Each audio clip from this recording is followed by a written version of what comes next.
Hello and welcome to my course on how to edit using Adobe Premiere Pro. My name is Beau Tardy. I'm an award-winning video editor, TV producer, and broadcast designer with over 35 years in the TV and video production business. If you're of a certain generation, you might have actually seen some of my work for MTV. And I've learned a lot about delivering to professional standards in my years working for TV and commercial video production. There are things I want to share you about video editing that you might not necessarily find in the manual, as well as following the courses in this book, which is the Adobe Premiere Pro Classroom in a Book tutorial book. In this particular course, we're going to look at how to use Adobe Premiere Pro to edit video professionally. We're going to learn and explore the Premiere Pro interface, how to properly set up a project, how to organize media, advanced editing techniques, of course, using markers, roll edits, ripple edits. We're going to look at motion effects, color correction, graphics, audio, which is very important, and then how to export your video file once you're done with the edit. In addition, I will share tips and tricks that, like I said, are not necessarily in the book, that hopefully will help you to deliver an even better professional quality result. So today's lesson, Lesson A, is going to cover what it means to be an editor, an introduction to the overall course curriculum, and an introduction to Adobe Premiere Pro, the software interface, the graphical user interface, or GUI. So what it means to be an editor. Here's a great quote by Thelma Schoonmaker, who's the Oscar-winning editor for Martin Scorsese's movies. She's edited most of his movies, and she says this: "There's a great deal of mystery in film editing, and that's because you're not supposed to see a lot of it. You're supposed to feel that a film has pace and rhythm and drama, but you're not necessarily supposed to be worried about how that was accomplished. Throwing things out is one of the most difficult and important things you will ever have to do." I couldn't agree with her more. Your job is not so much how to figure out what to put into the video as to what to keep out of the video. People don't necessarily care how a video was put together, technically, but if a video is poorly edited, they will definitely notice it, and that the project will suffer. To make films or video is a way to tell stories, and stories are important because they're an educational opportunity. Every story has something to teach us. Directors typically want to tell better stories. As an editor, we need to figure out how to tell stories better. If a video is well edited, typically people won't even notice, and the editing work becomes transparent and invisible. But if a work is poorly edited, people will definitely notice it, even if they can't put their finger on what it is actually that is wrong. In a sense, editors compress time. Film, by the very nature of the medium, is compressed time. Animation is extremely compressed time. The speed up is what gives it the semblance of life and motion. So being an editor, in a way, is being a time traveler, because we can travel back and forth and time. And so, for example, we can set up a scene that starts with a establishing shot, and then that moves to a two shot, and that moves and then moves in for a close-up to create a dramatic effect. We're carrying the viewer along, sort of holding the viewer's hand, taking him through this journey to a place where they've never been. Editing is a lot like cooking. First you go shopping for the ingredients, then you spread them out on the counter, then you clean them, then you chop them up, and then you prepare the meal. What we want to do as an editor is deliver a healthy and delicious meal.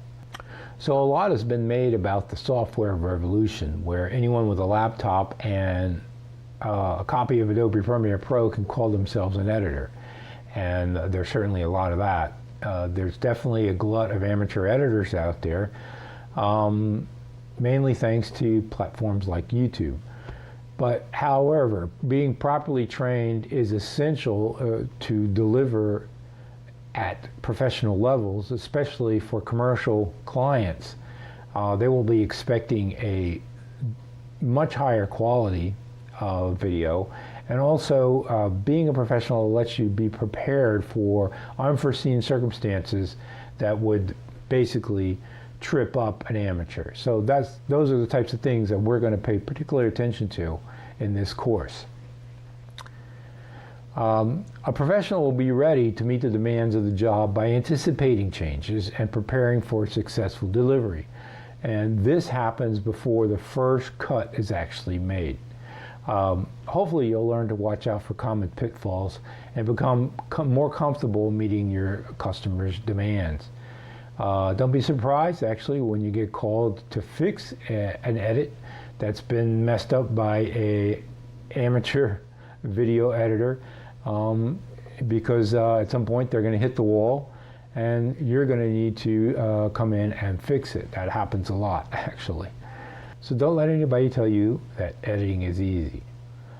I like to joke around and say that actually editing is a form of brain surgery, because we can change how people perceive things, we can change how people think, and we can do this without having to operate on them.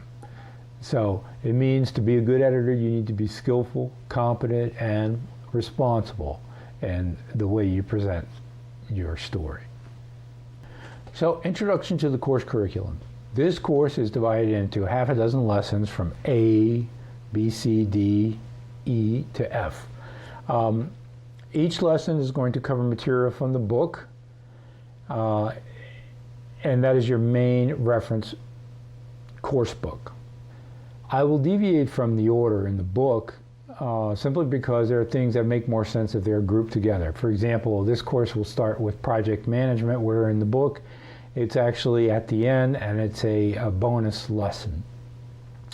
I'll always refer back to the book for specific exercises, and I recommend highly that once you've taken the course, you go through the book again at your own pace and do all the exercises again to truly absorb all the topics that we're going to cover, because it's a lot of information, and doing it over is going to help you to remember it. So quickly, the lessons are: Lesson A, media management, getting around the graphic user interface and setting up your first project. Lesson B is going to be about importing media and organizing media and editing your first basic video. Lesson C is going to be advanced editing techniques, clips and markers, and how to apply transitions. All very important to put your edit together. Lesson D is going to be about graphics, motion graphics, effects, and compositing layers of video. Lesson E is going to be all about audio, and Lesson F is going to be about color correction and exporting your video and discussing formats. So Adobe Premiere Pro is what is called a nonlinear editor, or an NLE. What that means is that you can move clips around on the timeline in any order, like cutting and pasting text in a word processor. Let's go ahead and open Adobe Premiere Pro. So the Adobe Premiere Pro program screen comes up and it loads the software. This is the Adobe Premiere Pro home screen. Notice on the upper left-hand corner you've got New Project, Open Project, Home, and Learn. If you've opened projects previously, as I have, you'll see the project names down here. First Project WIP, Lesson 1. But what we're going to do now is we're going to click on Open Project. Now, Open Project is going to basically open a Finder window, And inside this Finder window, what you're going to do is navigate to the Lesson Assets folder. And in my case, I put it in a folder called Adobe Class, but it's right here, Lesson Assets. And click on that. And I've separated my two folders, Assets and Lessons. There's a reason I did that, but your folder, Assets, is going to be inside the Lessons folder. So just double click on the Lessons folder. And what we're going to do is we're going to open Lesson 01. Click Open, and this will load Lesson 1 in Final Cut Pro. Now, the reason my Assets folder is in a different location from my Lessons folder is so that I can show you this. Don't get alarmed by this little danger sign here. It just means that there's missing media for this lesson, for this particular project. This is a list of the assets that the project cannot find right now. And in order to try to find these clip files, what we're going to do is we're going to click on this button down here, which is called Locate. Locate is going to basically open up a media browser on the left, which is all basically my computer and all the folders, my user, and then on a Mac it's going to look a little bit different. Adobe Class, Lesson A, Lesson Assets. And inside Lesson Assets, I'm going to click the Assets folder. In your case, the Assets folder is inside your Lessons folder, so you don't have to worry about it too much. But if you do get a link media issue, click on the Assets folder, and then over here, we're going to click on Search. Now that's going to search this entire folder, and there you go. It found the first matching file. This first matching file, 001JD, is the first one in the list here. Bush's 01001JD, MP4. Now, if I go ahead and click OK, what's going to happen is not only is it going to bring in this file, it's going to bring in all the other matching files because they all happen to be in the same folder. So hit OK, and now everything loads correctly. So that's just one way to relink media if the media happens to be offline. So now we're in our project. The project is called Lesson 1. Here's the name of the project right here. And we're going to take a look quickly at the different aspects of the interface. But first, before we do anything, and this is very important, with Lesson 1 project open, which is, this is the project name right here. It's also listed right here at the top of your window, Lesson 1. We're going to go ahead and we're going to go to the File menu, and we're going to go to Save As, and we're going to give this a new name. We're going to keep Lesson 1, but we're going to add dash WIP, and then hit Save. And now this project is called Lesson 1 WIP. WIP in my lexicon stands for Work in Progress. In the book they tell you to save a copy called Working. I like WIPs better. They're shorter. Work in Progress is shorter, and you can give them numbers, so WIP 1, WIP 2, WIP 3, which we will be doing. So it's a good idea to always copy your project as a different project name.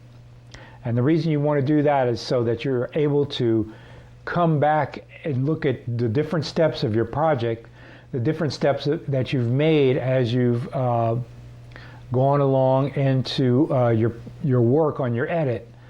And if you just keep saving on top of itself in terms of using the same name and saving the same lesson, for example, Lesson 01 over itself, you're going to lose all your intermediate steps. So one of the important things you want to do, as a professional editor is you want to save all those intermediate steps, because at some point you might have to go back to fix a mistake that got compounded, and that happens often. So right off the bat, you want to save a whip of your open project. That way you've now got 2 copies of that same project, and they have 2 different names. Okay, so by default, Premiere Pro opens in, depending on what is set up in your program, by default it opens typically in Learning. So it's going to look probably more like this. And you've got tutorials over here on the left-hand side. Now you notice I went over here and clicked on this little icon, and a list of things came up. These are called workspaces, and this is a shortcut to access the different workspaces. You can also access them here where it says Window, Workspaces, and here's a much more comprehensive list of all the different workspaces. Now don't be alarmed, I have different ones than you do, because I've been editing for a lot longer on Adobe Premiere Pro, so I have a bunch of custom settings that I've saved. But what I want you to do is I want you to go ahead and select the one called Editing.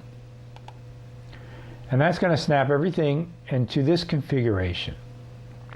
So we have the Adobe Premiere Pro graphical interface open in the editing format. And note up here on the right hand side it says Editing. You can change it back to Learning if you want by clicking here. It'll bring up the tutorials. Or you go here and click on Editing, and it should bring you back to this setup. Now, in terms of the graphical interface, the thing about this layout is that everything is movable.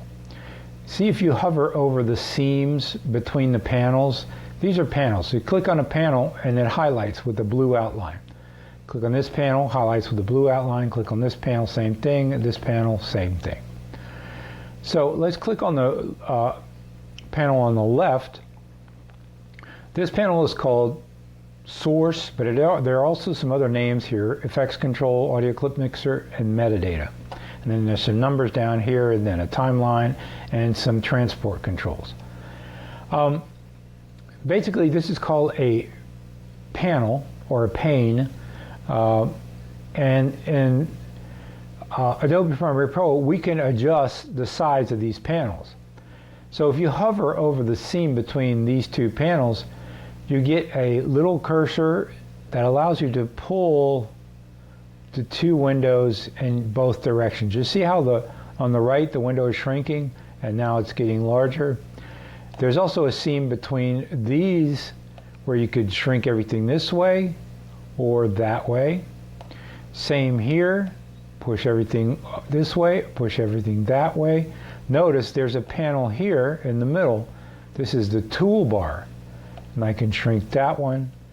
And there's one over here, which is the audio display. I can also move that. So you can move these panels and resize them. If you grab a corner, you can resize them dynamically all at once. And this is to be able to maximize basically real estate while you're editing, especially if you're editing on only one screen.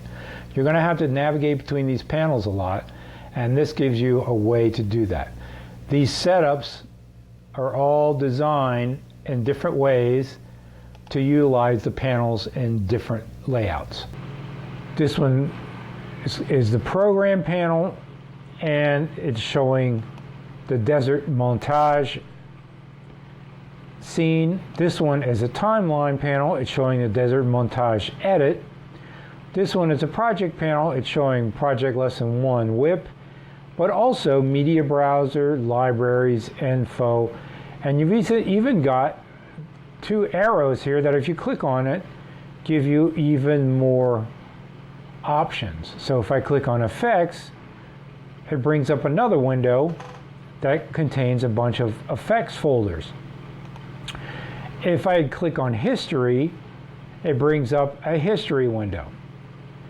And if I want to go back to the project window, I have to click on these double arrows and select project. Up here it's same thing. This is a source window, but there's also effects controls, audio clip mixer, metadata.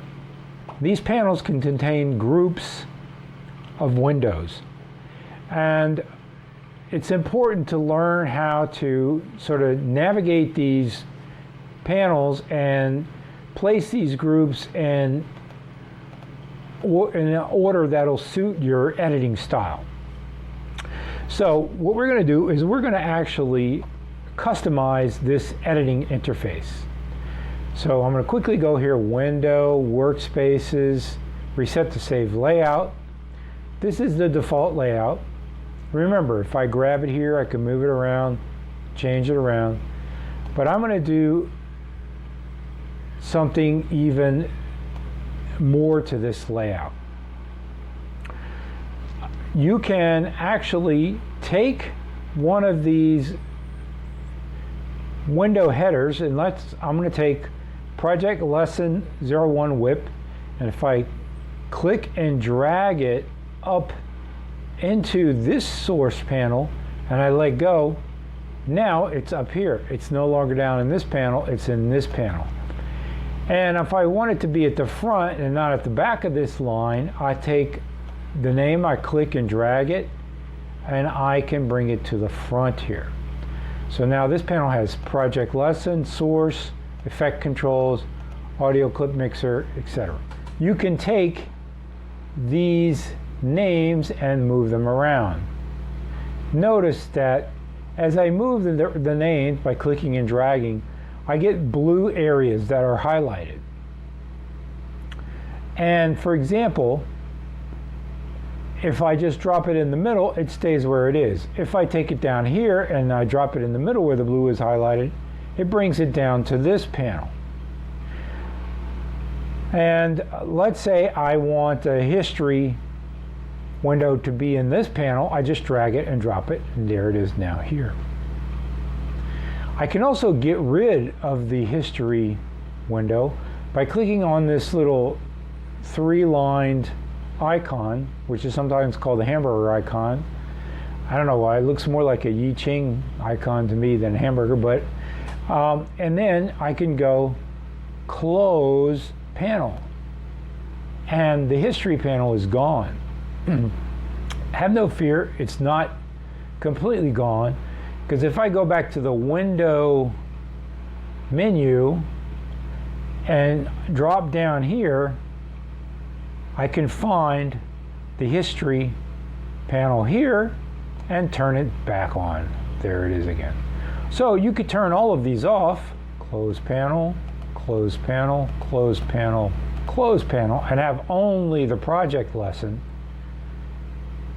01 WIP panel here with no other panels in this group, and come down here and do the same, get rid of metadata, markers, effects, info, libraries. And if I close media browser, what it's going to do is going to close the entire panel. Boom, gone.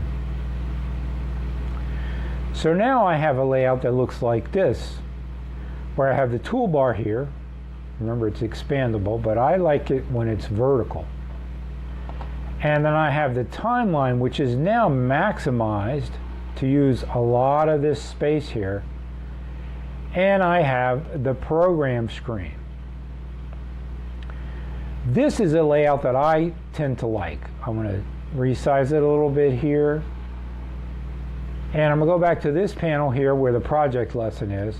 And I'm going to import one more panel in here by going to Window, and I'm going to look for the source monitor.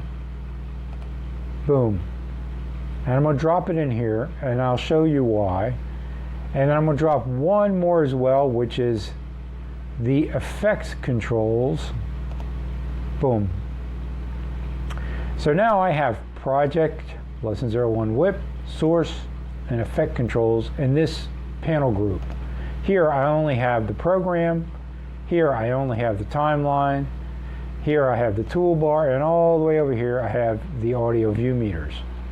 This is a layout that I really like.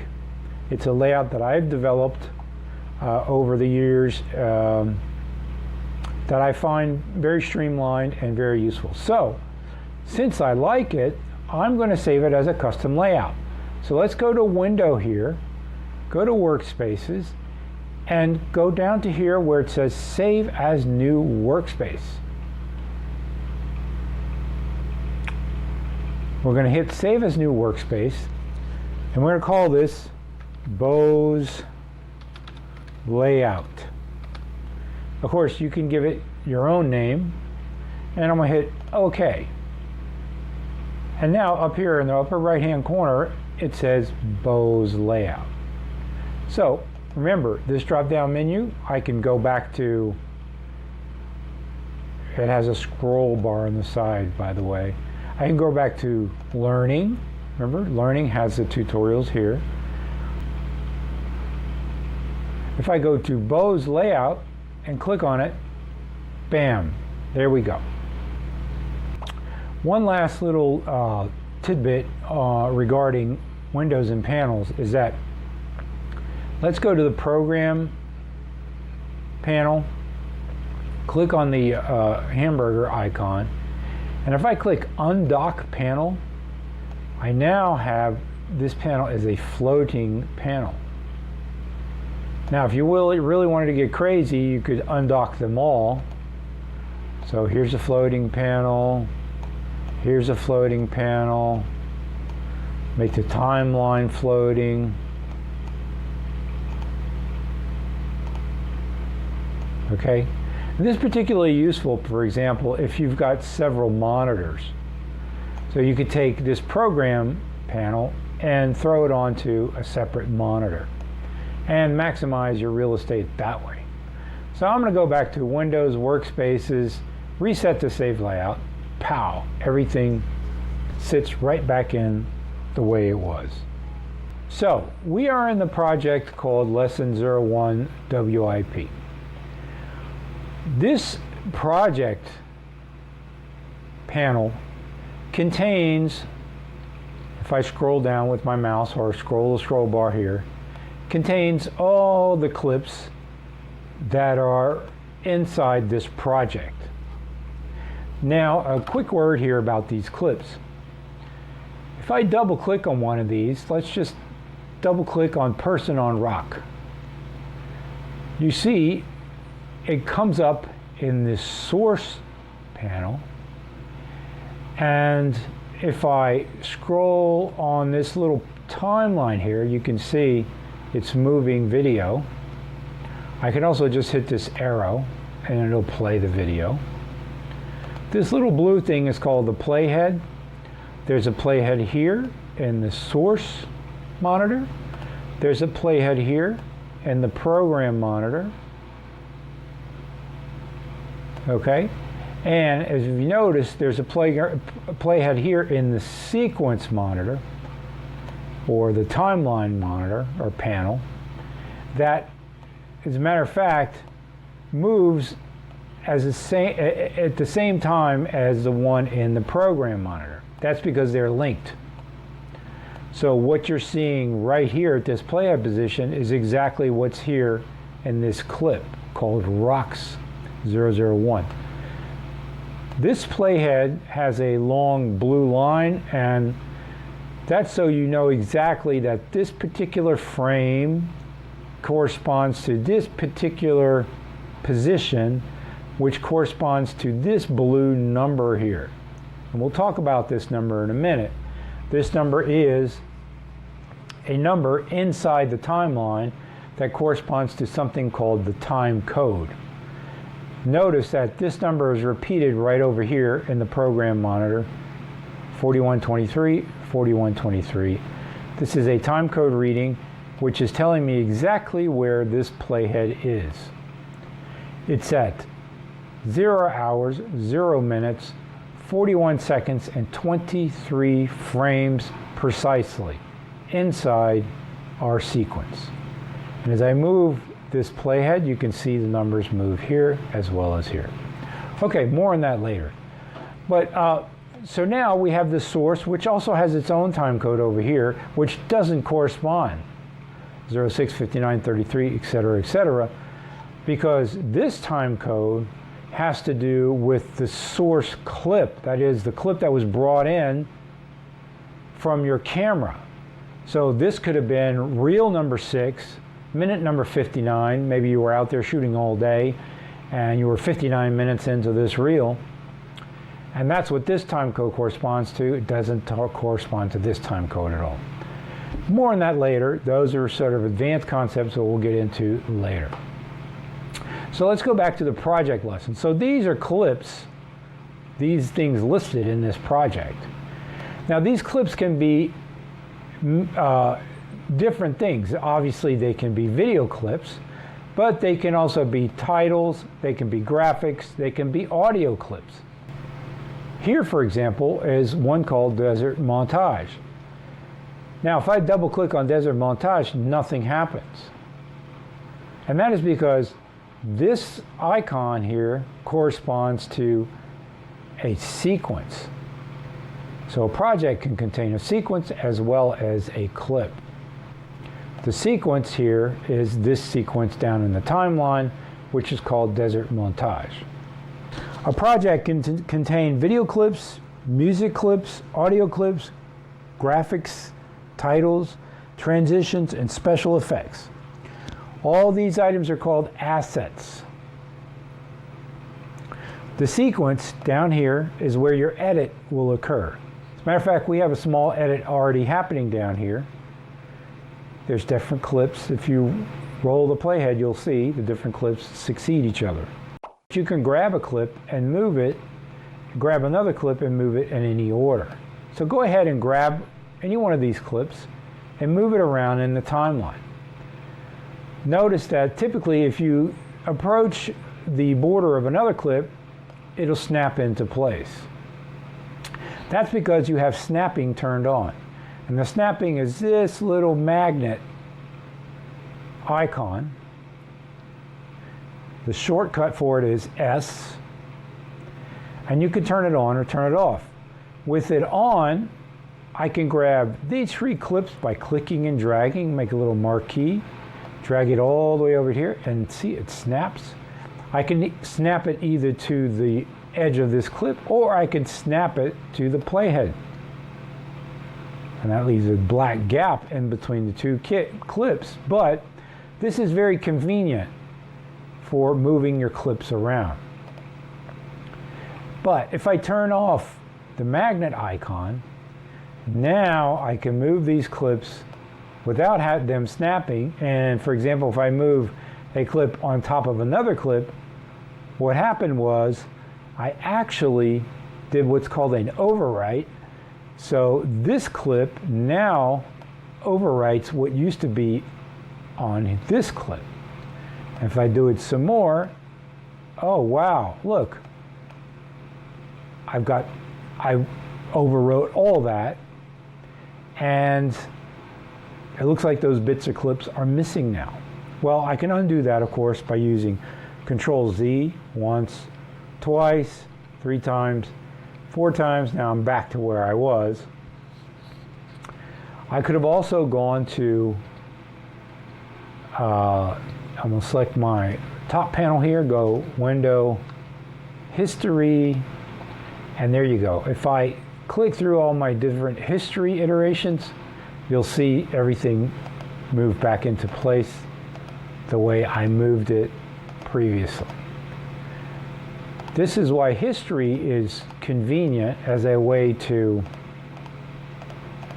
do a Command-Z or to look for a step that you previously took but that you can't remember or that you need to jump back to.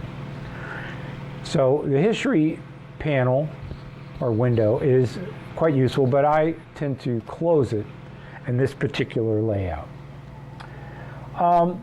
So let's add a clip. Let's go to Project Lesson 01 and add a clip to the end of this sequence.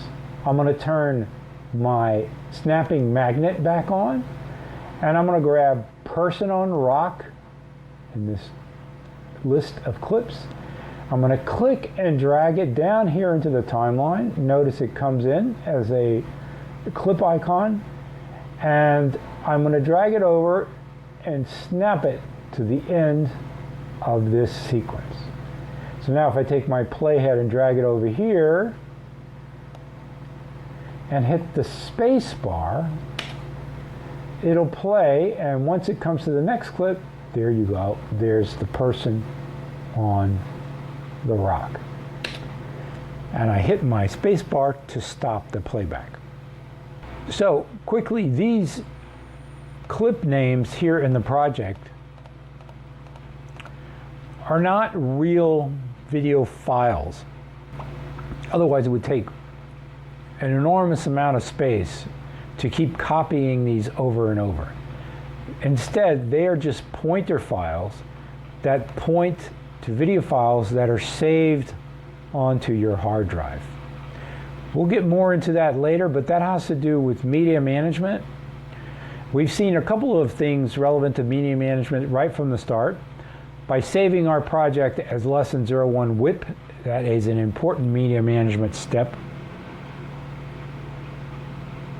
And also by reconnecting media, which is what we did before when I showed you that my lesson files were not, my clips were not loading, and I reconnected them using link media.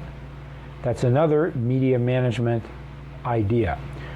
Media management is very important in editing, and Adobe Premiere Pro has some very important media management tools to get used to using. In fact, a lot of editing actually has to do with properly organized media management. And if you can get your media management down to where you're organized, your editing will be a lot more professional, and it'll be a lot more streamlined.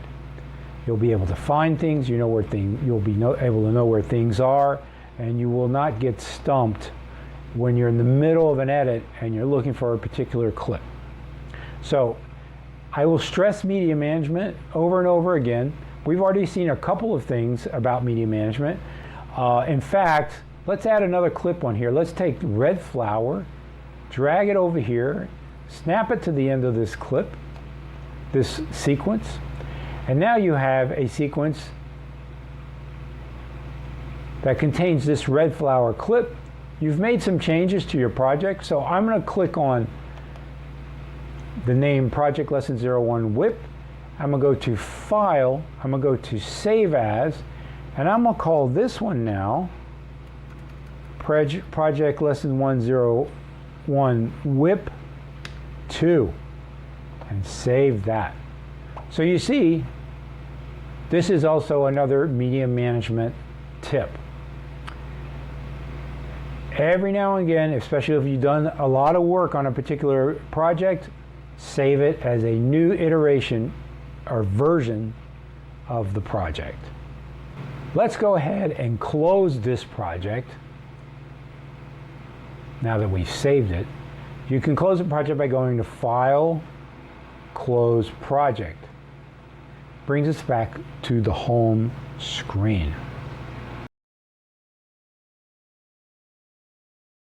So we're going to jump to lesson 17 now. We just finished lesson 1, and to do that, you're going to need to go online to adobepress.com. adobepress.com is where you would have bought the book from, and you should have your own account with them. And if you go into your account and log in, you will see obviously the book here that's been purchased as part of your digital purchases. And the advantage here is that you've also got a web edition. So if you hit launch, it's going to open up the entire book inside your web browser. And we'll go ahead and expand this window. And Classroom in a Book is now available in your web browser, which is very convenient if you're traveling or if you want to check back while you're online. And we're going to skip all the way to lesson 17, managing your projects. This has to do with media management, and I want to do this at the beginning of this course because it's extremely important. And I want you to go ahead and scroll down and click Next, starting the lesson. So on the web, you've got these little movies. I just click on this really quick. Starting the lesson. In this lesson, the movie you will learn about features in Premiere Pro goes over some of the things that are explained here. I want you to go ahead and go down to right here where it says Open Lesson 17. Okay, remember your home screen, go to Open Project, and you're going to go all the way down to the bottom and open lesson number 17. All right. We are in the editing view right now. I'm going to go ahead and turn on the Beau's layout view. And we're going to look at some menu options right now by going to the File menu. And right now, I want you to go ahead and go to Project Setting and hit General. This is going to open up a window that has some information pertaining to your project. There's 3 tabs: General, Scratch Disks, and Ingest Settings. Quickly, let's look at General. Remember, we're in Project Lesson 17 here. There's video rendering and playback. There's video audio capture and some more things down here at the bottom. Right here where it says video rendering and playback, what this has to do with is the way your video gets rendered inside the project.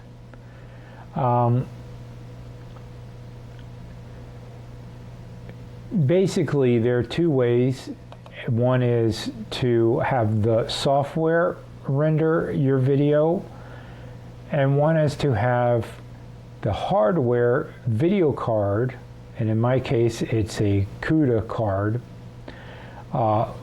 render the video for you.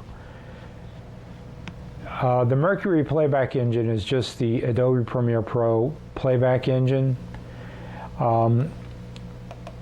GPU acceleration is a better way to display video because it's faster, it renders quicker, but this is going to depend on your video card, in other words, your computer setup.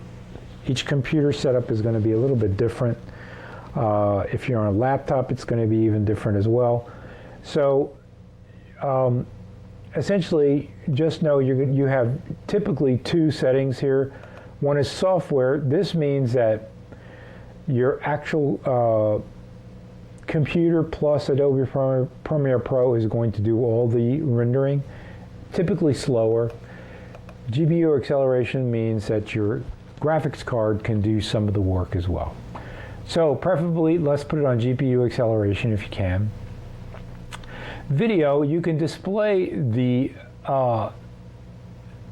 video in the sequence in several different ways, using time code or using feet and frames or using just frames. What this has to do with is feet and frames has to do with if you're importing movie files that were shot on camera, on film, either 16mm or 35mm film.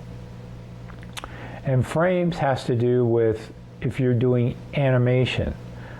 Sometimes it's useful to see the actual frame count.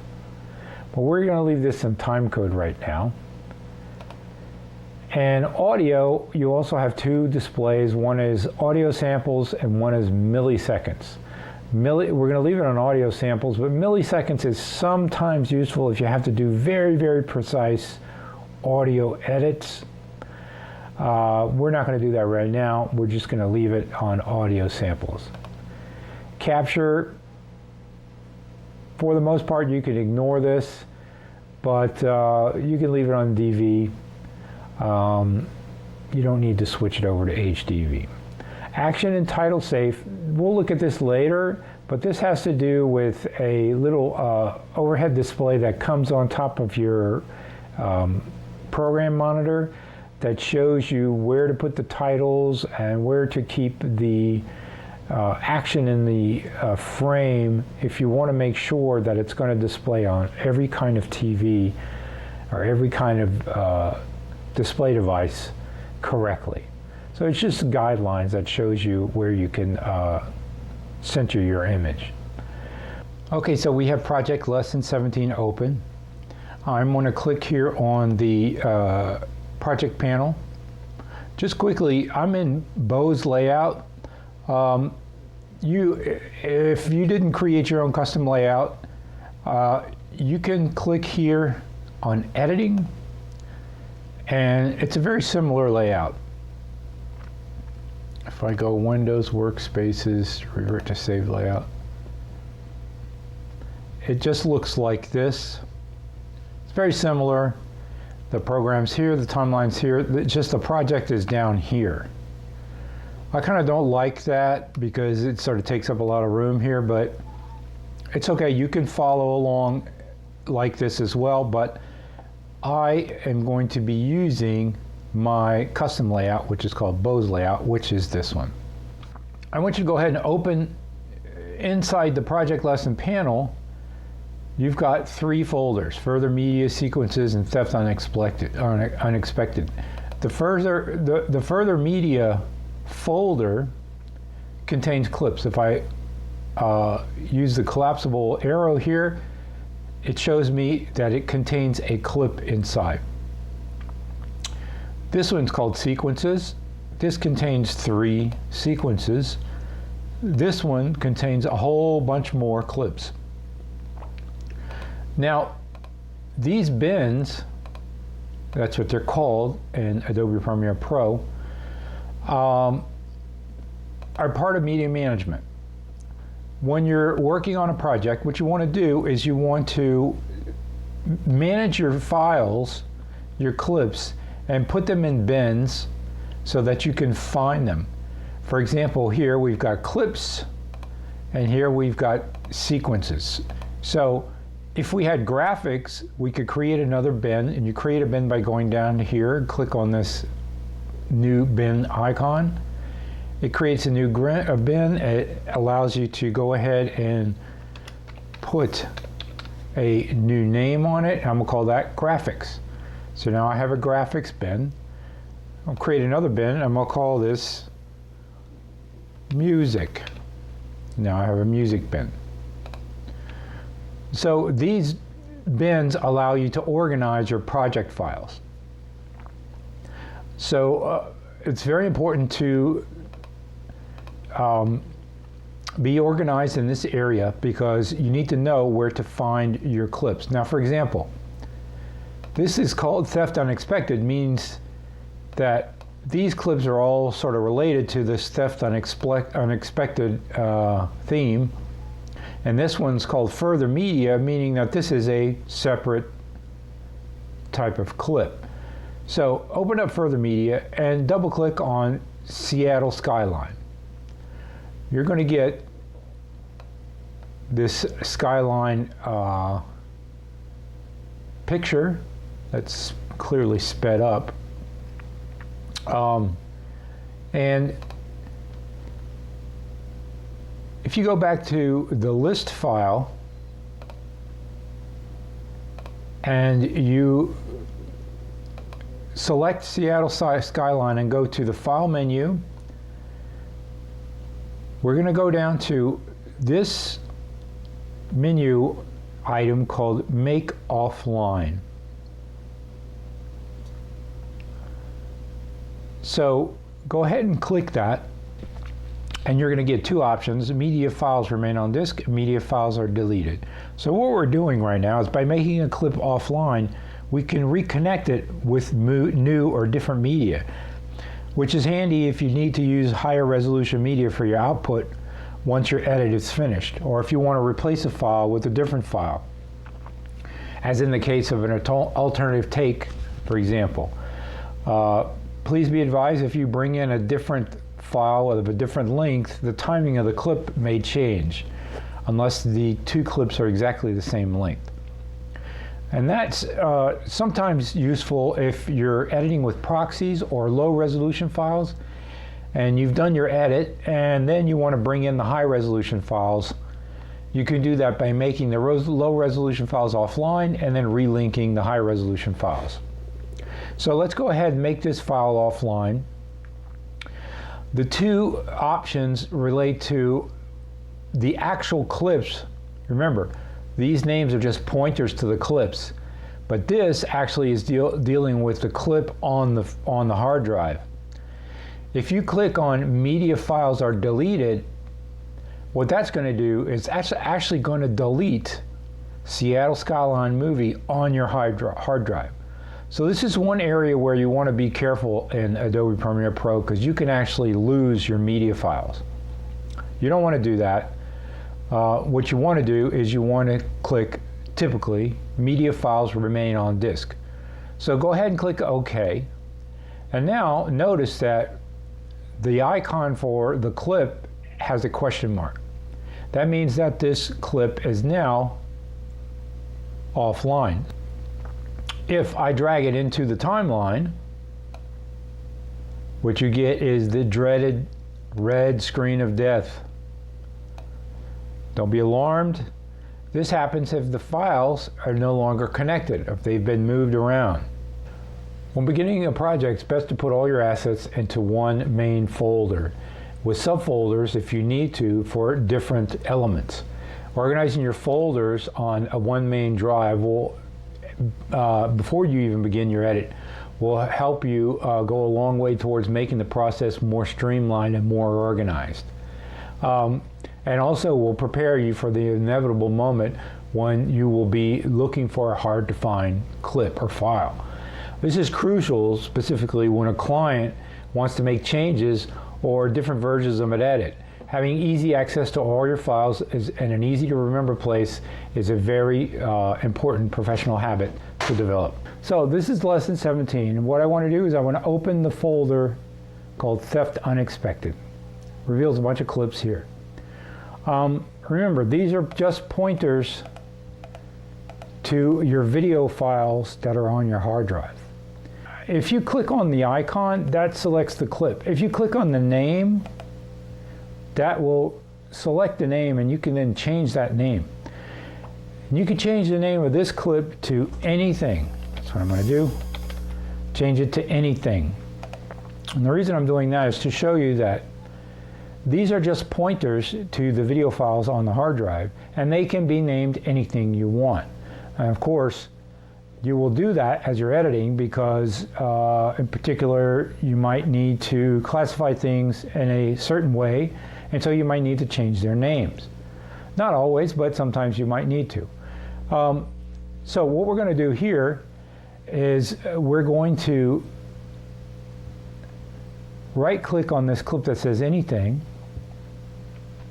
and we're going to make it offline. I don't want to delete the media files on the disk, but I do want to unlink them. So now the icon has a question mark in it.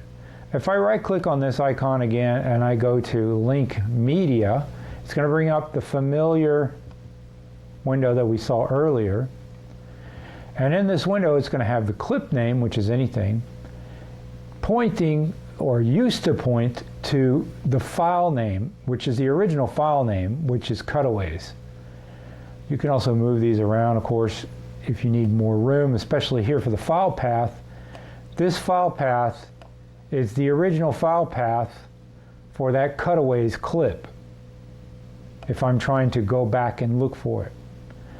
Now, this type of situation can happen, in particular if you're revising an edit that you made 6 months ago, for example, for a client who wants a new version of their edit, And you might not know what anything is or how it connected right back to this file name. So this file path will give you a little bit of information as to where that was. So I'm going to hit cancel right here, and I'm going to actually go ahead and make all these clips offline. By clicking and dragging a marquee, that allows me to select all these clips. Another way is to click the first one and shift click the last one. That selects all these clips. And I'm going to right click and I'm going to go make offline. Files remain on disk, hit OK. Now they're all offline. Note in the sequence, they've all got the red screen of death. All right, so let's go ahead and take this project, lesson 17, and save it as a work in progress. Save as lesson 17 dash work in progress 1. And now let's go ahead and close this project. Close project. Now I'm back on my home screen, and I also want you to close Adobe Premiere Pro. You can do that by going to File, Exit, or you can click on the arrow on the upper right-hand side of your screen. I want you to go to the folder that contains your lesson files,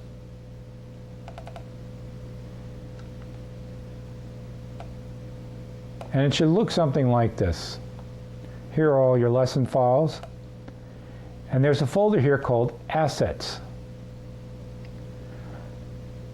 I want you to take this folder called Assets, and we're going to drag it to the desktop. So click and drag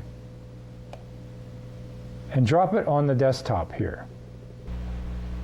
So in managing your media, it's important to put your files, your clip files, your original clip files, meaning your original video files, whatever comes off the camera, into an easy to find place. And a good rule of thumb is to keep your video files separate from your project file. Your project file is a very small file. It's just a file that contains a bunch of pointer information. Like I said, the clip names just point to the video files. They're not the actual video files. They just point to them. And the project file is a collection of these pointers. The project file is a very small size file. So the project file can stay on your system hard drive typically, or even on your desktop, that's fine. But your video files should be on a separate hard drive. That's a good rule of thumb. And I recommend keeping your video files, keeping them together, organized in folders, but on a separate video drive. So we have this assets folder on the desktop now. If I double click on this, we can take a look inside. And it's subdivided into 4 folders. And this was set up by the authors of the book. This is how they organized these clips, which is typically the way you would do it. So the video and audio files are here, and they're also set up in sub folders. Andrea Sweeney, if I double click on this, here we go, a bunch of video clips which represent what was shot for that particular topic. I'll go back to assets here, and if I double click on stills, double click on city, these right here are what's called target files. Essentially it's just a still file format. Eagle photos, these are more traditional PNGs, so you can see them as stills in a stills folder. Graphics are going to be organized in a graphics folder. You can see there's some titles here. There's some background stuff, and then there's some Adobe Photoshop files, and even Adobe Illustrator files as well. Here's the Theft Unexpected. That's some sort of title. And that's organized inside the graphics folder. Now there's another folder called Closed Captions. But basically this is just to show you how to organize your clips inside a clips folder. And note, there are no project files in here. This is merely your assets. So it's always a good idea to have your assets sorted out in different subfolders this way, even prior to starting your edit. Now, I'm also going to show you another tip, which is your project file. I'm going to go ahead and open Adobe Class, the lessons, and here's all my lessons files, including lesson 17, work in progress, that we just saved. I recommend that you can save this. These are project files. They're very small. Look at this, it's 76 kilobytes. That's tiny. But remember, the project file represents all your work. So if we go with the analogy of cooking, the assets represent your ingredients. The project files, and this is the beauty of nonlinear editing, represent your work in a virtual way. So in other words, it records all the work decisions you've made regarding those ingredients. So it's like a recipe. Here's the ingredients, here's the recipes. You don't want to lose this recipe, obviously. The ingredients, you don't want to lose them either. That's why you park them on a separate hard drive. The recipe, you can keep it on your computer hard drive, on an easily accessible folder on your hard drive if you want. But I recommend making copies of it. And I don't just mean making work in progress copies. I mean making copies of the copies.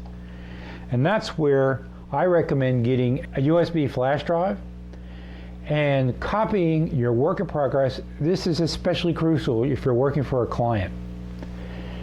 Copy your work in progress project files onto a separate USB drive so that you have two copies now.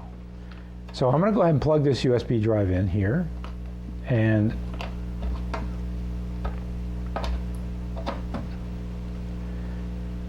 it comes up, USB 20FD, this folder is empty, and I'm going to take, I'll move it over here, and I'm going to take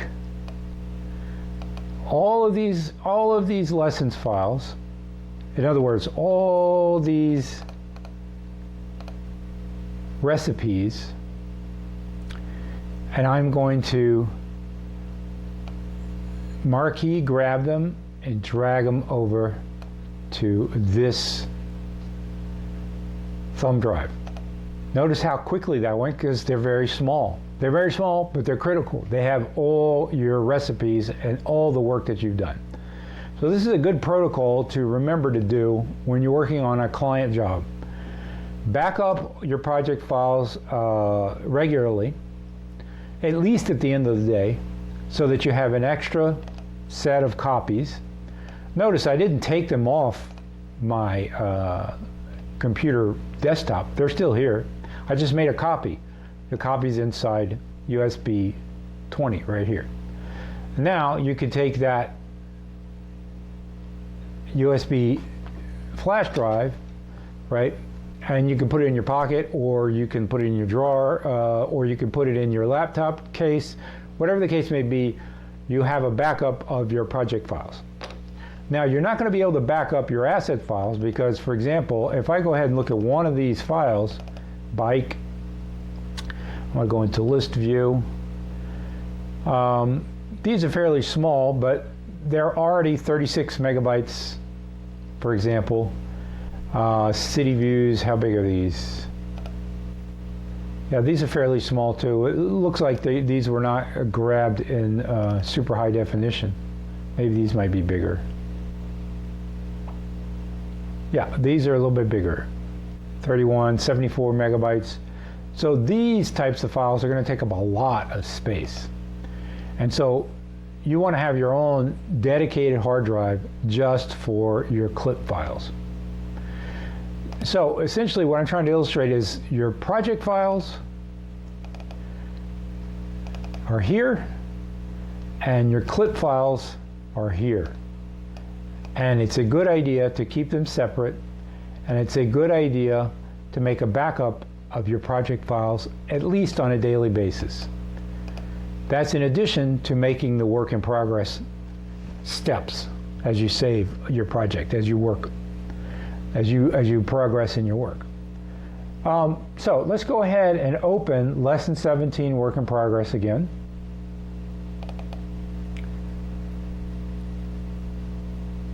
By double-clicking on it, it opens Premiere Pro.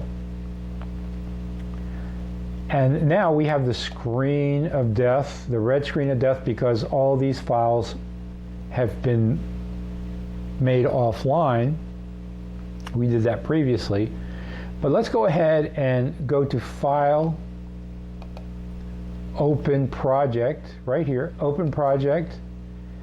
And I'm going to go to Desktop, Adobe Classroom, Lessons. Here's all my lessons files. And let's open Lesson 1 WIP. Now we're getting this link media window once again because I moved my assets folder out of my lessons folder. So let's look for the first one here.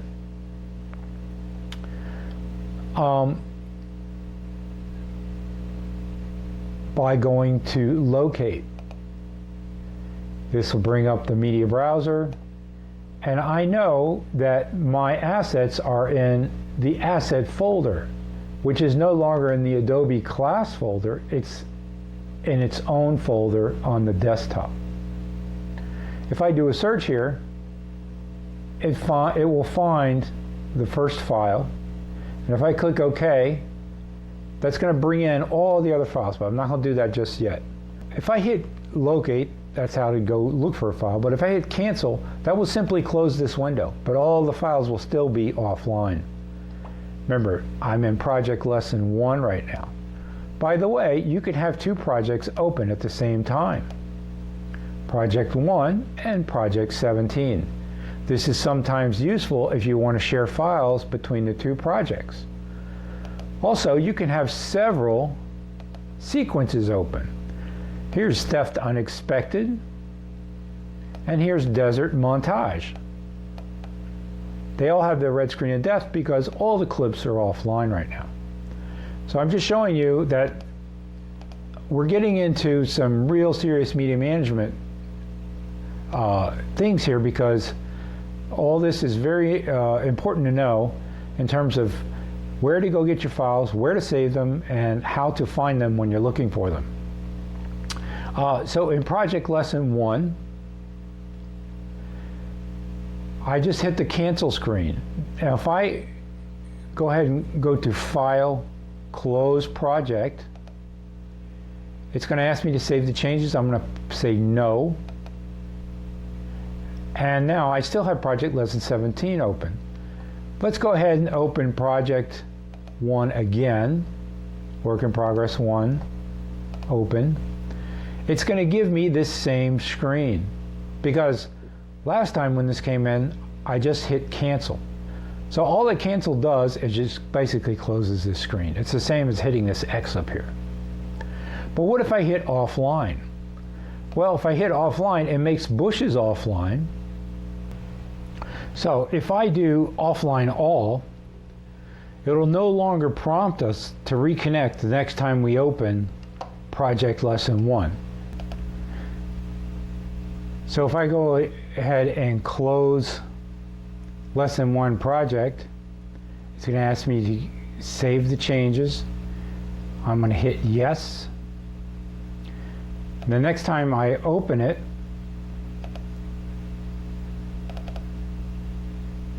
it's going to go ahead and open it without giving me that link media window.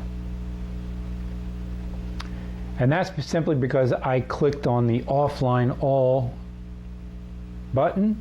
So now it'll load without them being linked or without prompting me to relink them. So now quickly, to relink them inside a project,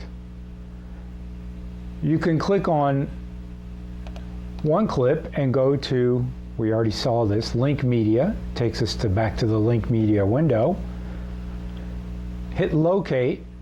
We know that they're going to be in the assets folder here, which is separate now from my lesson folder. Hit search. It's going to find the clip and hit OK.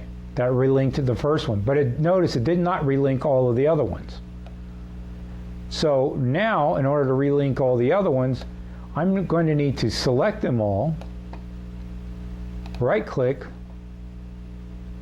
link media, and I've got something that looks familiar to before, and I'm going to look for the first clip on the list by hitting locate, go to my assets folder, do a search. It found the first clip, hit OK, and it relinked all the media into the project.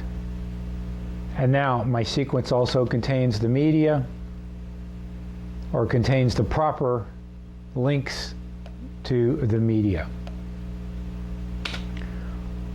So let's go ahead and close project lesson work in progress now. And we're going to save that. And now the media is properly linked. We can do the same thing here for lesson 17. We can grab all these files, go link media, locate. I'm going to go down here and find my assets folder, search, found the first one, hit OK, and it links everything back up. So go ahead and save this lesson 17 as well. You don't have to save it as, well, go ahead and save as, and let's call it lesson 17 work in progress 2. There you go. I'm going to go ahead and close lesson 17.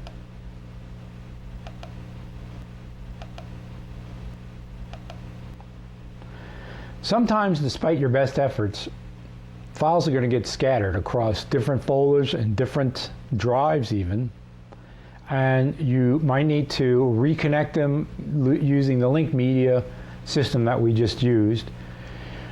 And in particular, at the end of a job, you might want to gather all the folders of all the clips and put them in one specific place so that you can archive the job, stash it away in case you need to come back to it at a later time. So let's go back to lesson 17, work in progress 2. All I had to do is click on it and go to File, Project Manager.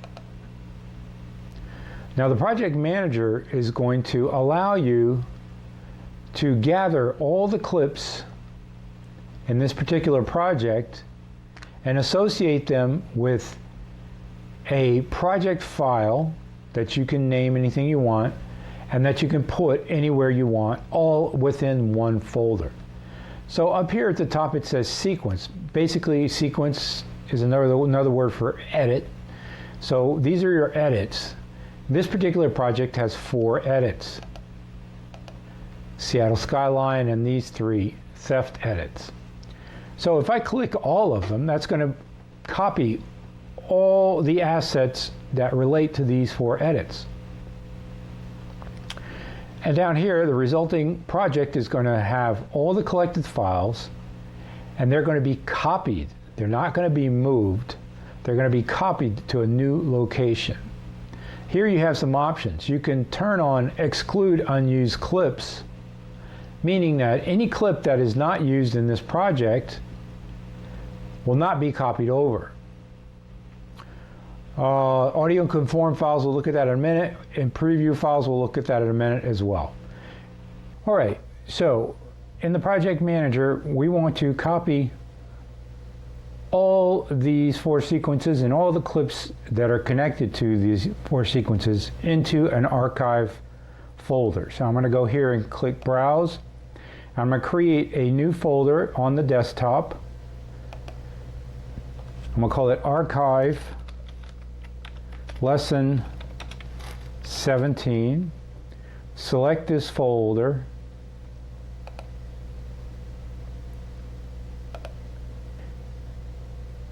And I'm going to hit Calculate, and it's going to show me that with all the options turned on here, the resulting project size would only be 356 megabytes. However, what I want to do is I want to turn off these preview files, and I want to turn off these audio conform files, and I want to turn off exclude unused clips. So I'm actually, by doing that, making a complete copy of that entire project, including the clips that were not used in these particular edits. I'm going to leave rename media files to match clip names, and I'm going to do that to be able to show you what happens to that clip called anything. Remember, the clip, I changed the clip name to anything, but the media file was called something else. Now if I hit Calculate, you see that the resulting project size is going to be much bigger. It's almost going to be the same as the original project size. It's a little bit smaller because I have audio conform files turned off and preview files turned off. So I'm going to go ahead and archive this over. It's copying the media, and it's going to copy the project.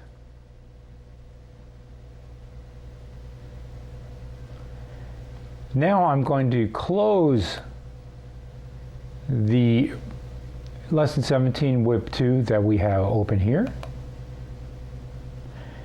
And I'm actually going to close Adobe Premiere Pro, and I'm going to go to my desktop and show you that it created this new folder, and inside this new folder, here's the copied Lesson 17. Here's all the video clips and the project file. Notice that this clip now is called anything.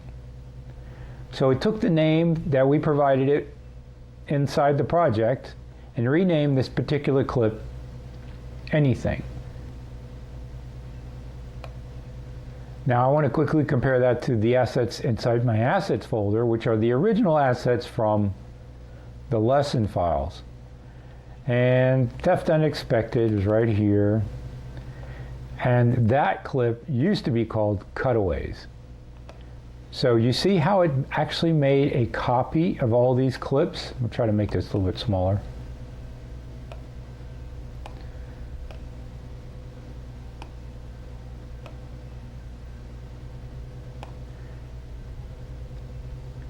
But it changed the name of Cutaways to anything.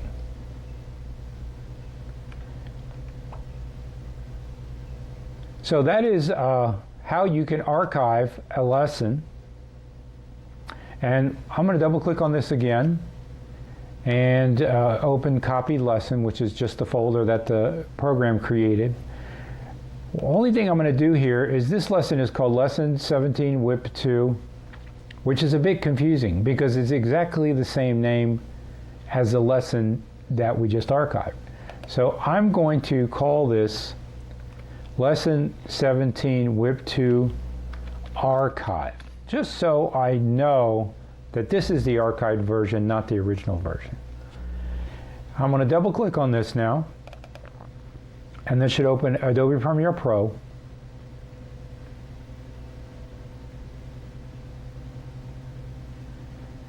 It should find all the media files.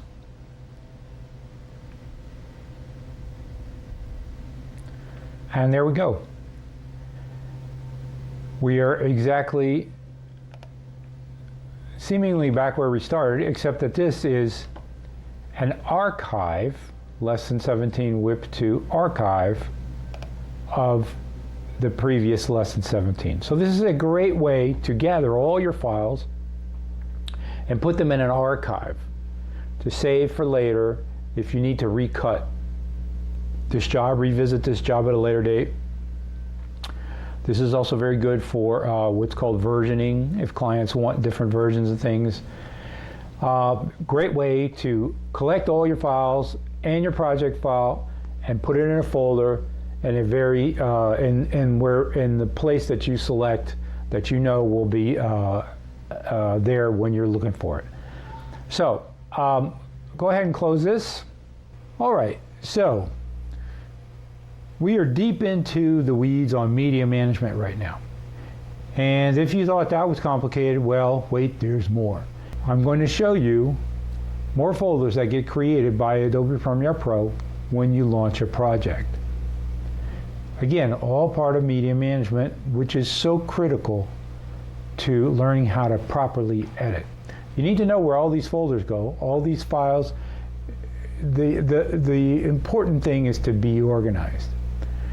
By being aware of all these folders and all these files and knowing where they are and organizing them to suit your style of editing, backing things up correctly, archiving things correctly, this will give you a huge advantage when delivering professional jobs as an editor.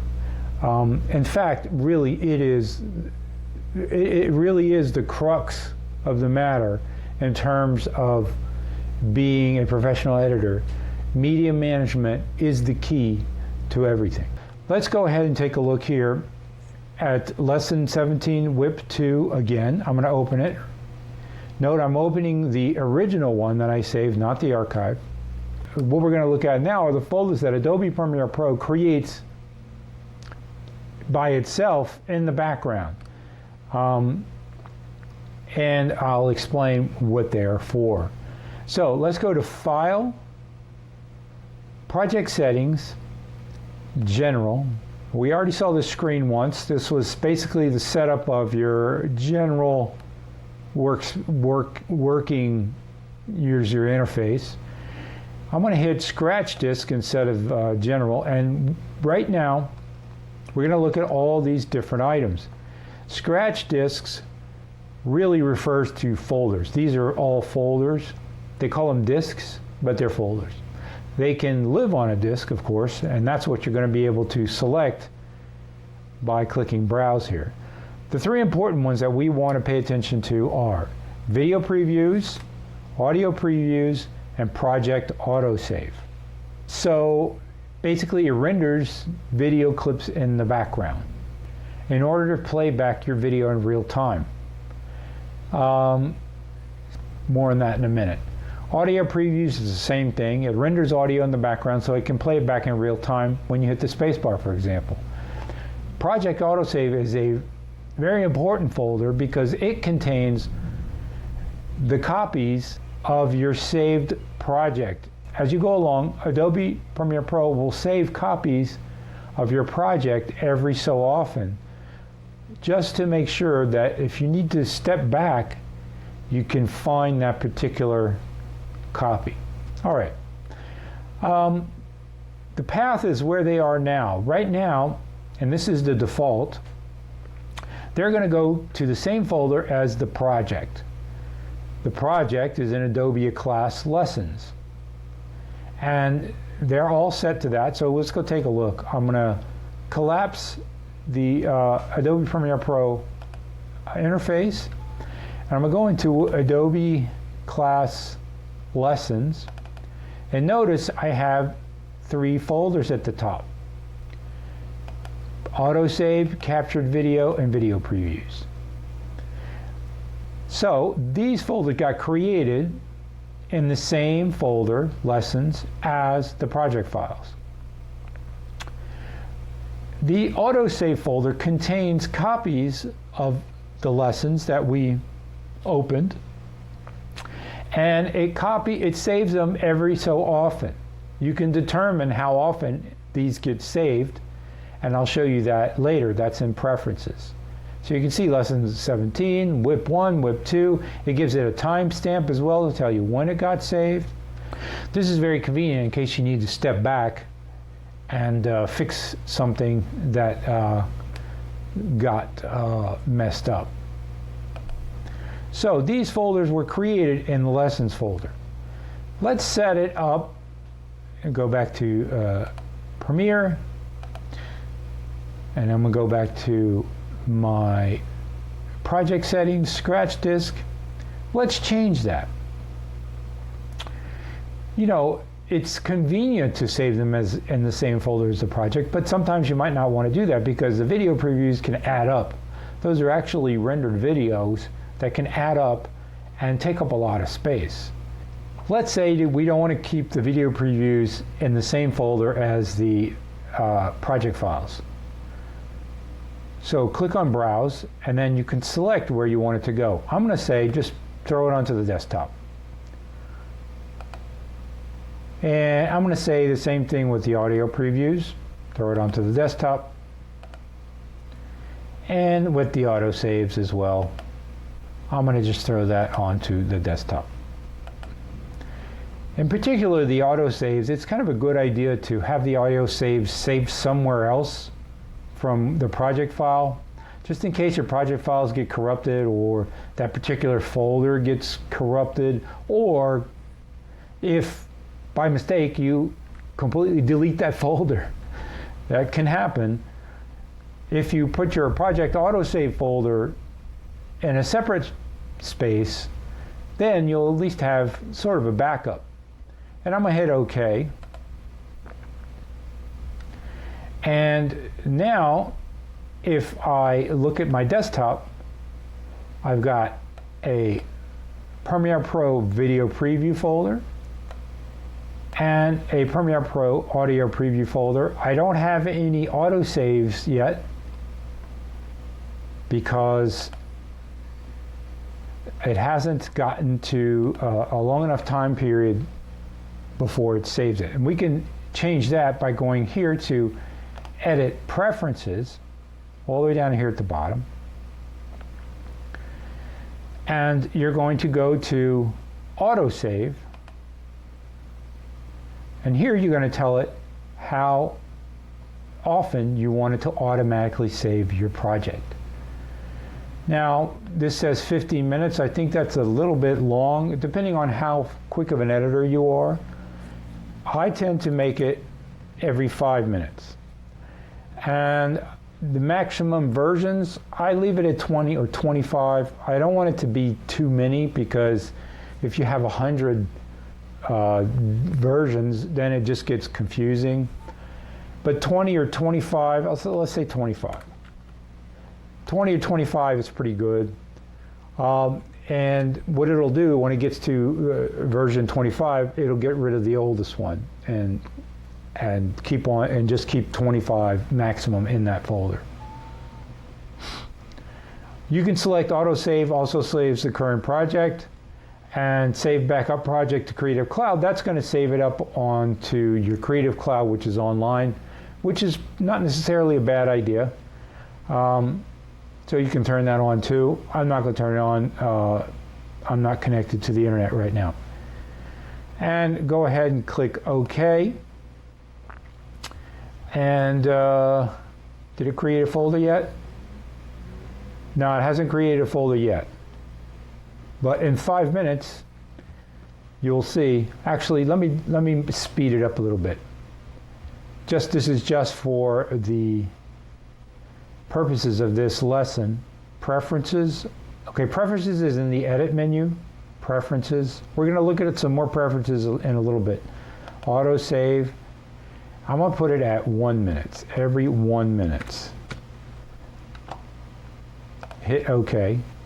And so if I wait 1 minute, you will see an autosave prompt is going to come up right here and save the project.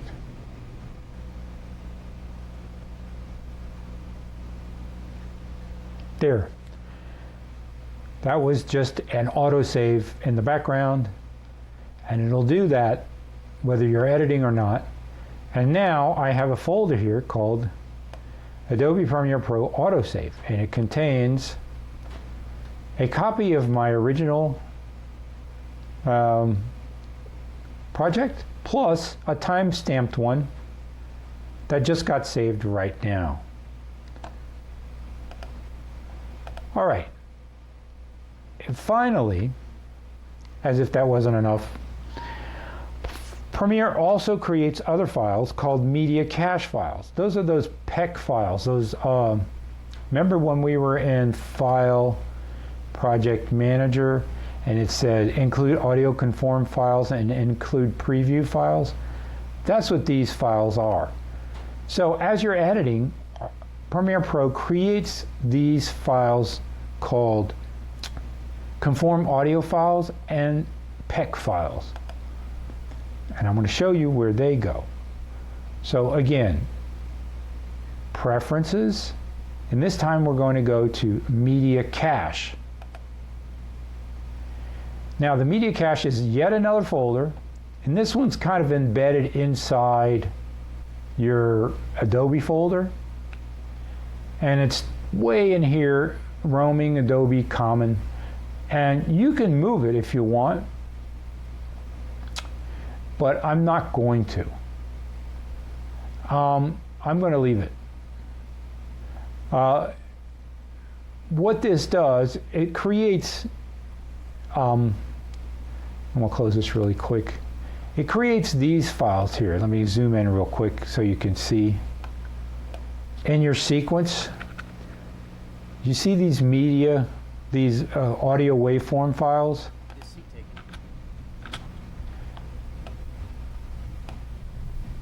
This is called a PEC file. It's actually a drawing.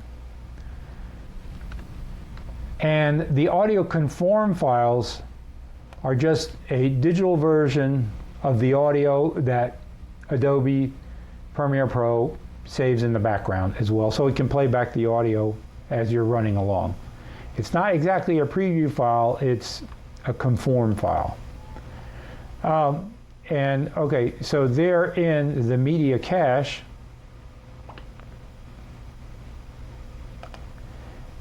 And you can decide to take, they're called .cfa and .pek, that's why I call it PEC. You can decide to put them next to the original media files. And by clicking on this box, what it'll do, instead of saving them up into this cache file area, it'll save them next to the original media files. And what that does is puts them in the same folder as your media file. Now I'm going to go ahead and delete them all.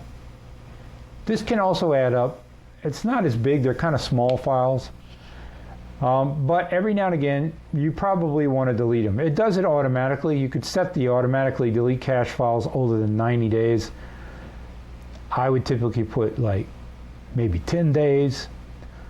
Or just go ahead and turn on automatically delete oldest cache files when cache exceeds 93 gigabytes. I definitely would not let it go that high. I would say 1 gigabyte. So it tells you it'll delete the media files once a week. Okay, fine with me. But I'm going to go ahead and delete them all right now, as a matter of fact. Delete media files, media cache files. These tells you a little bit about what these files are. Creates and stores various types of helper files in the media cache. It helps the program. It doesn't help you as an editor because it just creates more stuff, but it helps the program run correctly. Ensuring that projects are as performant as possible. Well, this is an engineer talking here. The presence of old cache files can sometimes impede performance. Delete unused media cache files. And I'll just hit OK.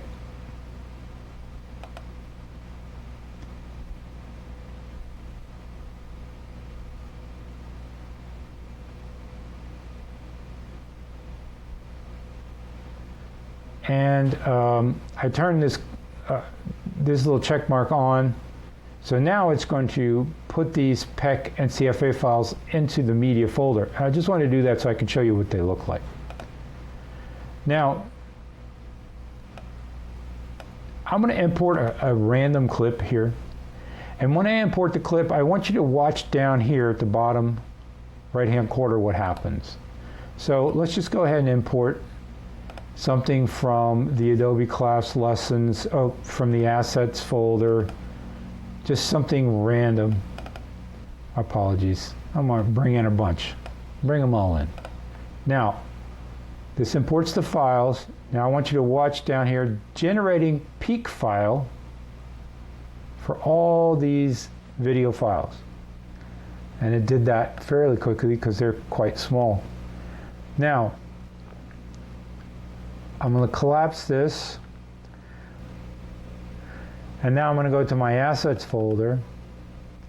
I'm going to go to video and audio files. And if I open this Andrea Sweeney folder, it should have a bunch of PEC files. I'm going to show you them. There they are. Peak, peak, peak, peak, peak. These are these little PEC audio files that Adobe creates in the background.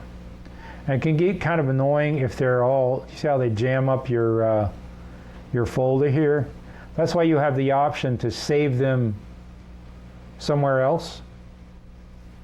And you also have the option to delete them. All right. So you will come across that as you're editing, and you will wonder, what are all these PEC files? And that's what they are. I'm going to send you a link to explain a little bit more about what these media cache files are and how to manage your media cache files. And these things are good to know as an editor, because you need to keep all this in mind as you're generating work so that you can find it later. This is where an amateur is going to get stuck. Amateurs are going to get stuck because they don't do this media management correctly, and then they are missing a file. They don't know where the file is. They can't find it. It got renamed. They don't know where the path is. It wasn't saved in a proper folder. They don't know where the backup file is. They didn't set their audio cache to back up every 5 minutes, so they made a mistake and they compounded the mistake. Then they turned off the program, and they came back the next day and the mistake got compounded, and they can't backtrack. This is why you save the works in progress, and this is why you set your autosave to every 5 minutes, for example. So these are actually very important tips. I know this is a pretty intense lesson. It's important to make this clear right off the bat. This is crucial to becoming a competent and efficient editor in Adobe Premiere Pro. So, inside this project lesson 17, WIP 2, we just imported some media. I'm going to get rid of it, and I'm going to show you a little bit more slowly how to do this. So I'm going to get rid of all this media here.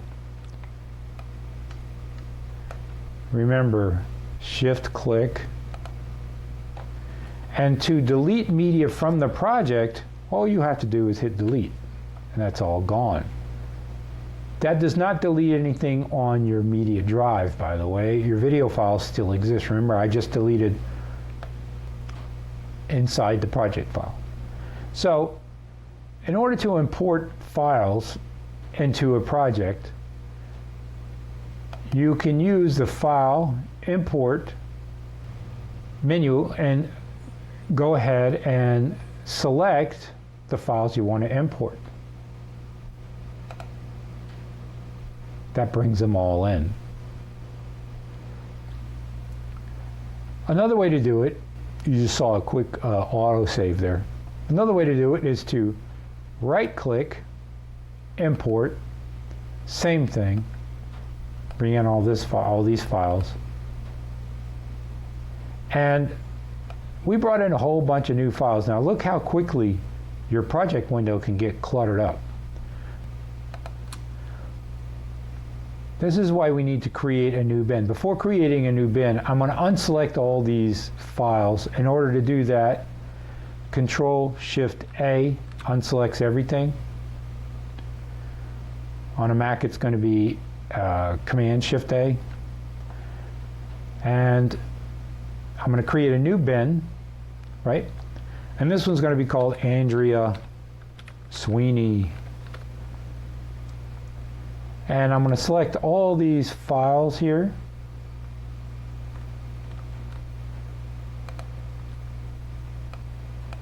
And drag them into this folder. And close this folder. You see, you have to stay really organized inside the project window. And notice I also changed the size of the window temporarily so that I could see what I was doing in this area. I can reset it to my normal workspace size by going to Reset to Save Layout, and I'm back to normal.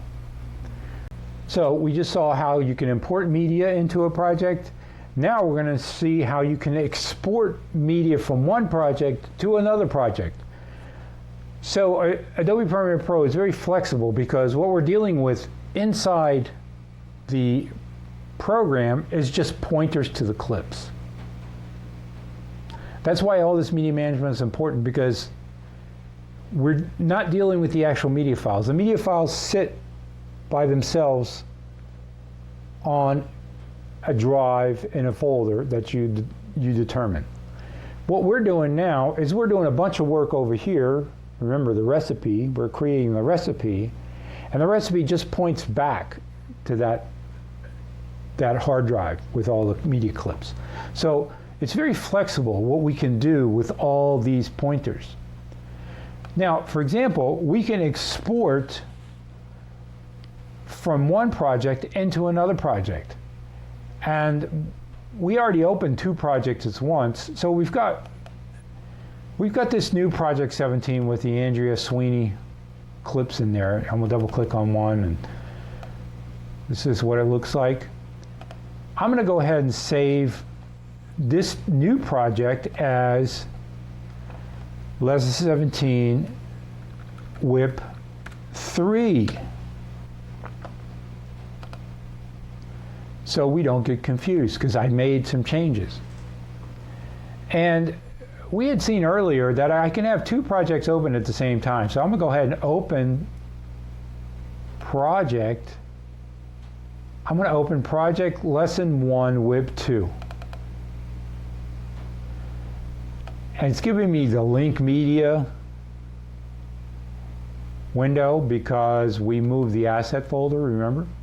This is all good stuff to learn. So you go to the asset folder and you do a search. It finds the first clip, you hit OK, everything's been brought back in. So now I have two projects. I have project, I'm going to drag it over here next to this one. So I have project 17, this tab is project 17 WIP 3. This project is lesson 1 WIP 2. Lesson 1 WIP 2 is a bit disorganized. So let's go ahead and organize it. I'm going to create a new bin. I'm going to call this bin clips. And I'm going to put all the clips into this bin. Now note, I'm not putting Desert Montage into the bin because that's not a clip, that's a sequence. So I'm going to leave that like that. I'm going to go back to Window, Workspaces, Reset to Save Layout. And so now I'm back here with lesson 1 that's a bit tidied up. You see that quick autosave right there? And lesson 17 that's also tidied up. So you can save parts of a project from one project to a new project. So for example, if I want to take this Andrea, I know it's called Andrea, let me correct that. If I want to move this Andrea Sweeney folder into my project's lesson 1, what I can do here is make this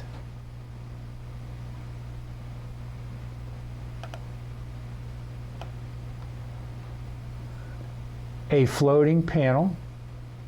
Over here, go to Project Lesson 17, grab the Andrea Sweeney clip bin, and drag it into my Lesson 1 project. And now, with my Lesson 1 project selected, I can go to File, Save As, and we're going to call this Lesson 1 Work in Progress 3. Now you see the utility of saving works in progress. And I can close this project either by clicking on the red X up here, or simply going File, Close Project.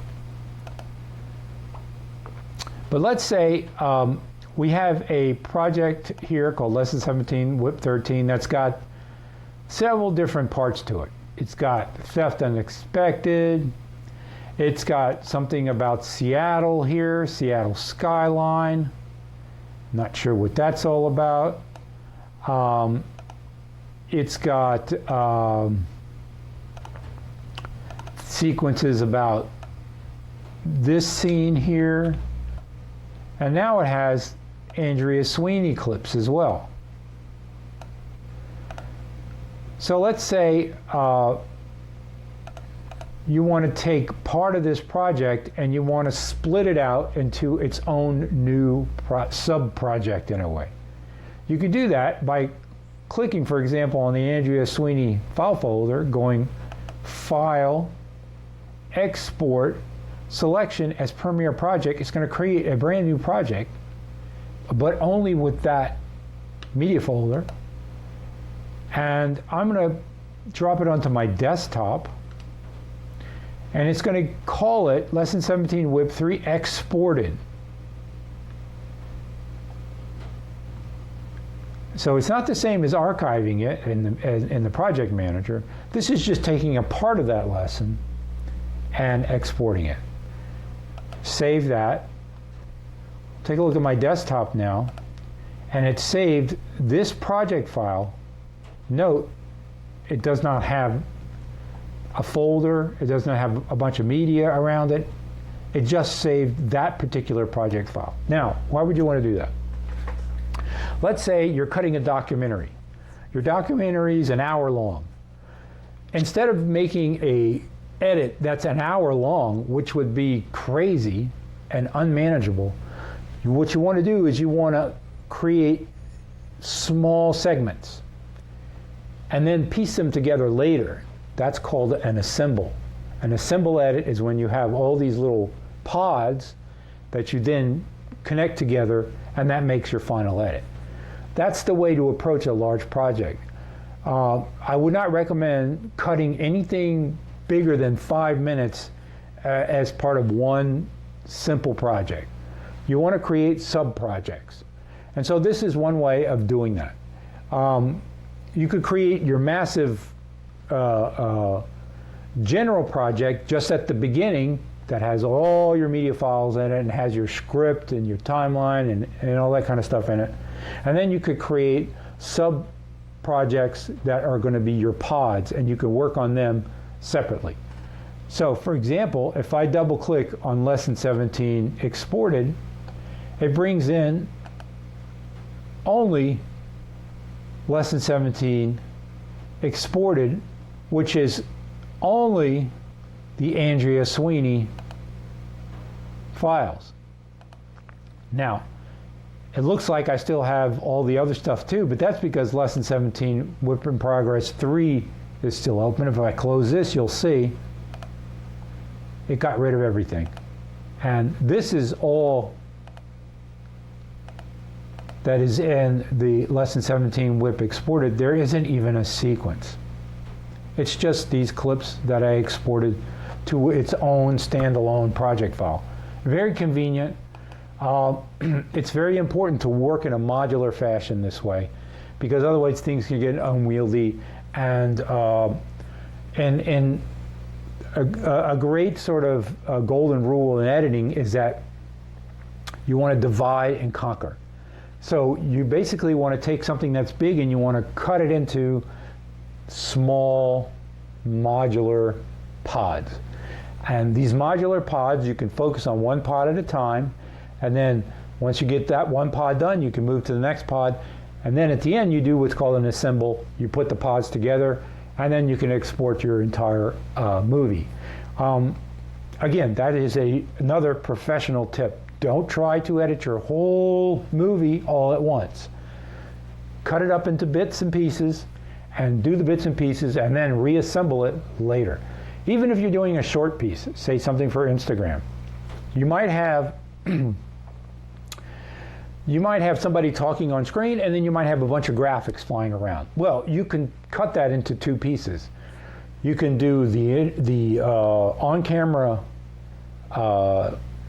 actor first, edit that as one pod, and then you can do the graphics part second, edit that as a second pod. You can create two projects, and then you can import them both together at the end and assemble them together, and that'll create your final movie.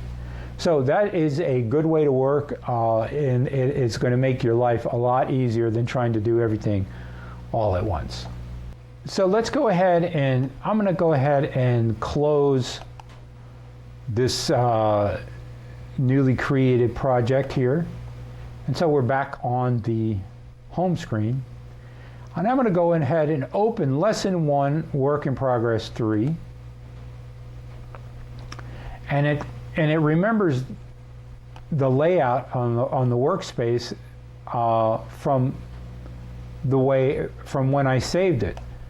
So I'm going to try to go back to my Beau's layout, my default layout. I'm going to go to Workspaces, reset the save layout, and it's going to snap the project back up into my upper left-hand panel, which is what I like best when I'm editing. Okay, so we have down here our desert montage. We've got clips here that are related to this edit, and we have these new clips of the Andrea Sweeney stuff. And let's say, we want to take a lunch break, and but we don't want to close our project because we want to come right back to it. We don't have to want to reset everything.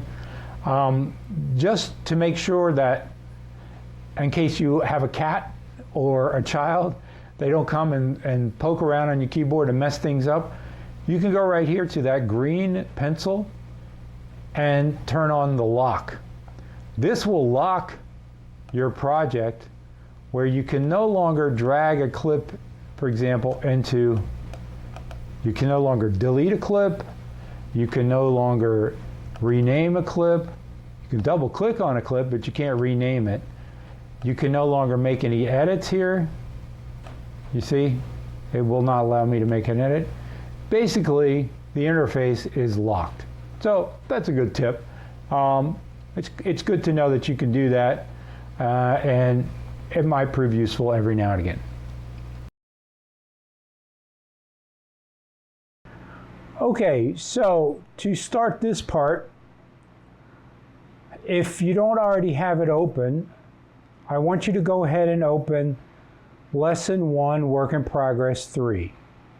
If you can't find it right here, go to Open Project, Lesson 1, Work in Progress 3, in your Lessons folder, wherever that may be on your hard drive. Go ahead and open that. Let's look at this sequence a little bit. Now, down in the timeline is what is called your sequence. Your sequence is the order that you decide to put your clips in. In other words, this is the edit. This is where the work gets done in terms of the order of clips, the timing of clips, the length of clips, the effects, the graphics, the audio. So inside your timeline, is where the sequences can be displayed. And a sequence, let me go ahead and go to Project Lesson 1. Sequence has this icon right here. And a sequence is basically understood as an edit. Now I can close this sequence here by turning off Desert Montage. It hasn't gone anywhere. It's still right here. If I double click on it, it comes back. I can have several sequences. For example, if I go down to this icon, which is a new item icon, and click on it, I can create a new sequence. Now, the sequence is going to give me a bunch of options here. If you look at all these options, on the left-hand side is basically a list of the most commonly used types of cameras. I'm not going to get into that too much, but for example, this is a SLR camera format. And you can see there's different subfolders as well to the digital SLR. AVC HD is a typical kind of consumer format camcorder. But then you have more advanced ones like Red right here, which is a typical 4K camera. Well, I shouldn't say typical, it's a 4K camera, pretty expensive actually. Et cetera, et cetera. And you also have your own custom bin, where you can see I've created my own custom preset. You can create your own preset. Let's take a look at this custom preset really quickly. You click on your preset, it's going to tell you here on the right-hand side what's happening, generally speaking, inside that preset. It says one important thing here, which is the time base, and it says 60.00 FPS. That stands for frames per second. So video in today's world is typically 60 FPS.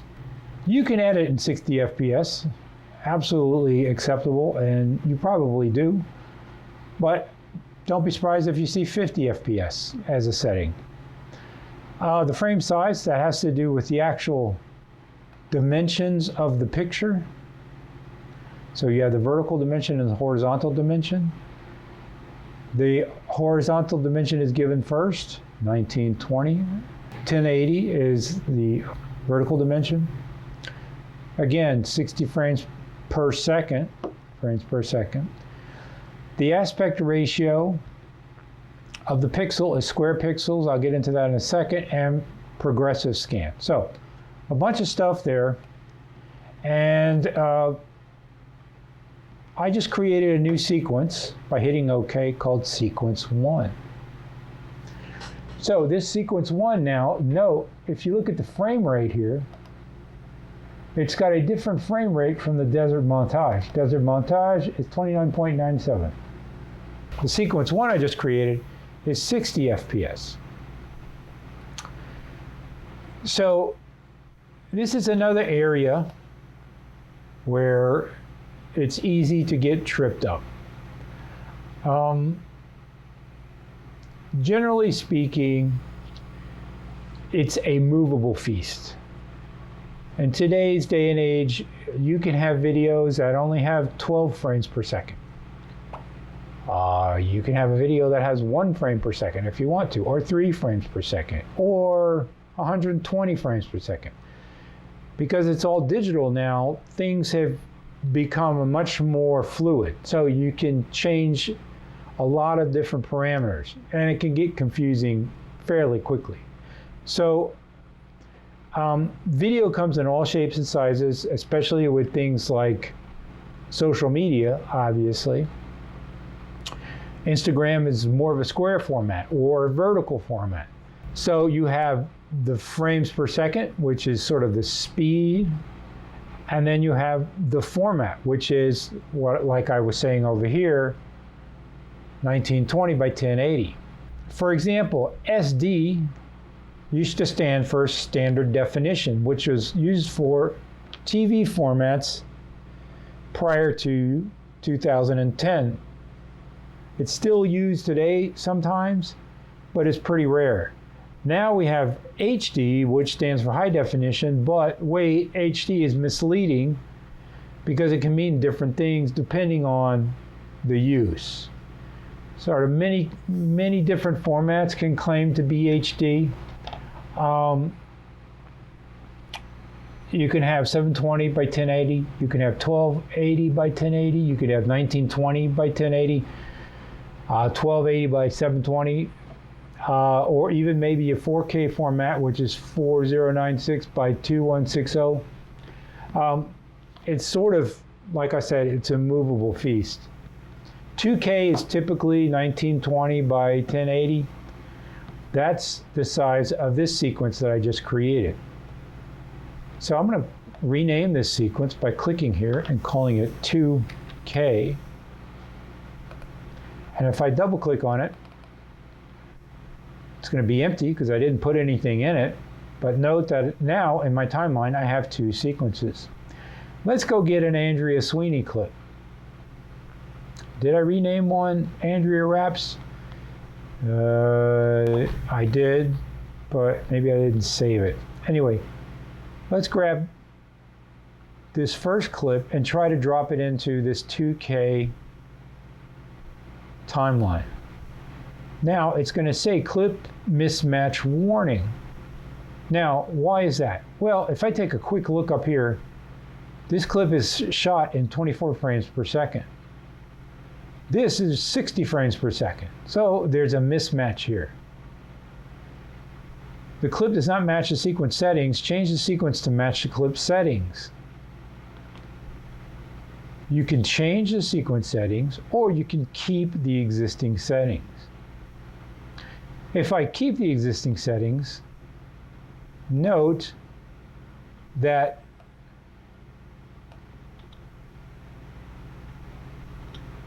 the clip looks like it's zoomed in.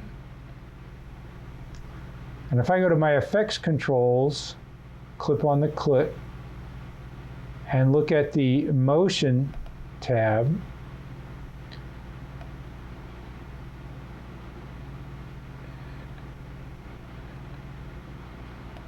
it was at 100, it looks zoomed in, but at 50, it looks normal.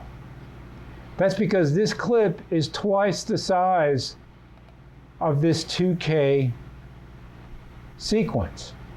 Now, if you note on this clip name, it says 4K. So even though it's shot, and if you hover over it, it'll also give you a little bit more information. Even though it's shot in 24 frames per second, the dimensions are 4K. If I go back to the Andrea Sweeney bin, this clip, and I scroll over to video info, look how big this clip is. 3,840 pixels by 2,160. Those are the pixels, the amount of pixels. So 3,840 pixels this way, 2,160 pixels this way. And it is shot in 24p. Let me delete this clip from the sequence. Let me grab this one called Shogun 1080 and drag it in.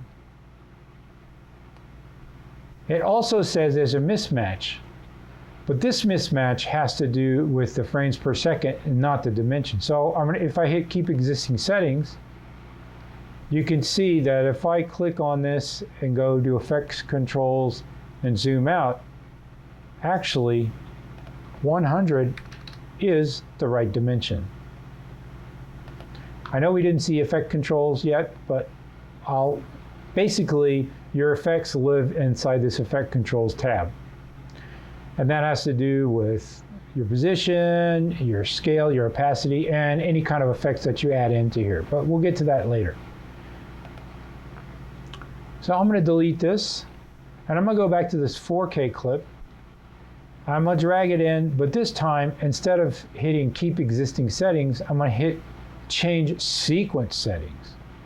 So now this clip looks like it's the right size, but what I did with this sequence is no longer 2K, it's actually a 4K sequence. Because if I go and get this 1080 dimension clip and drag it in here,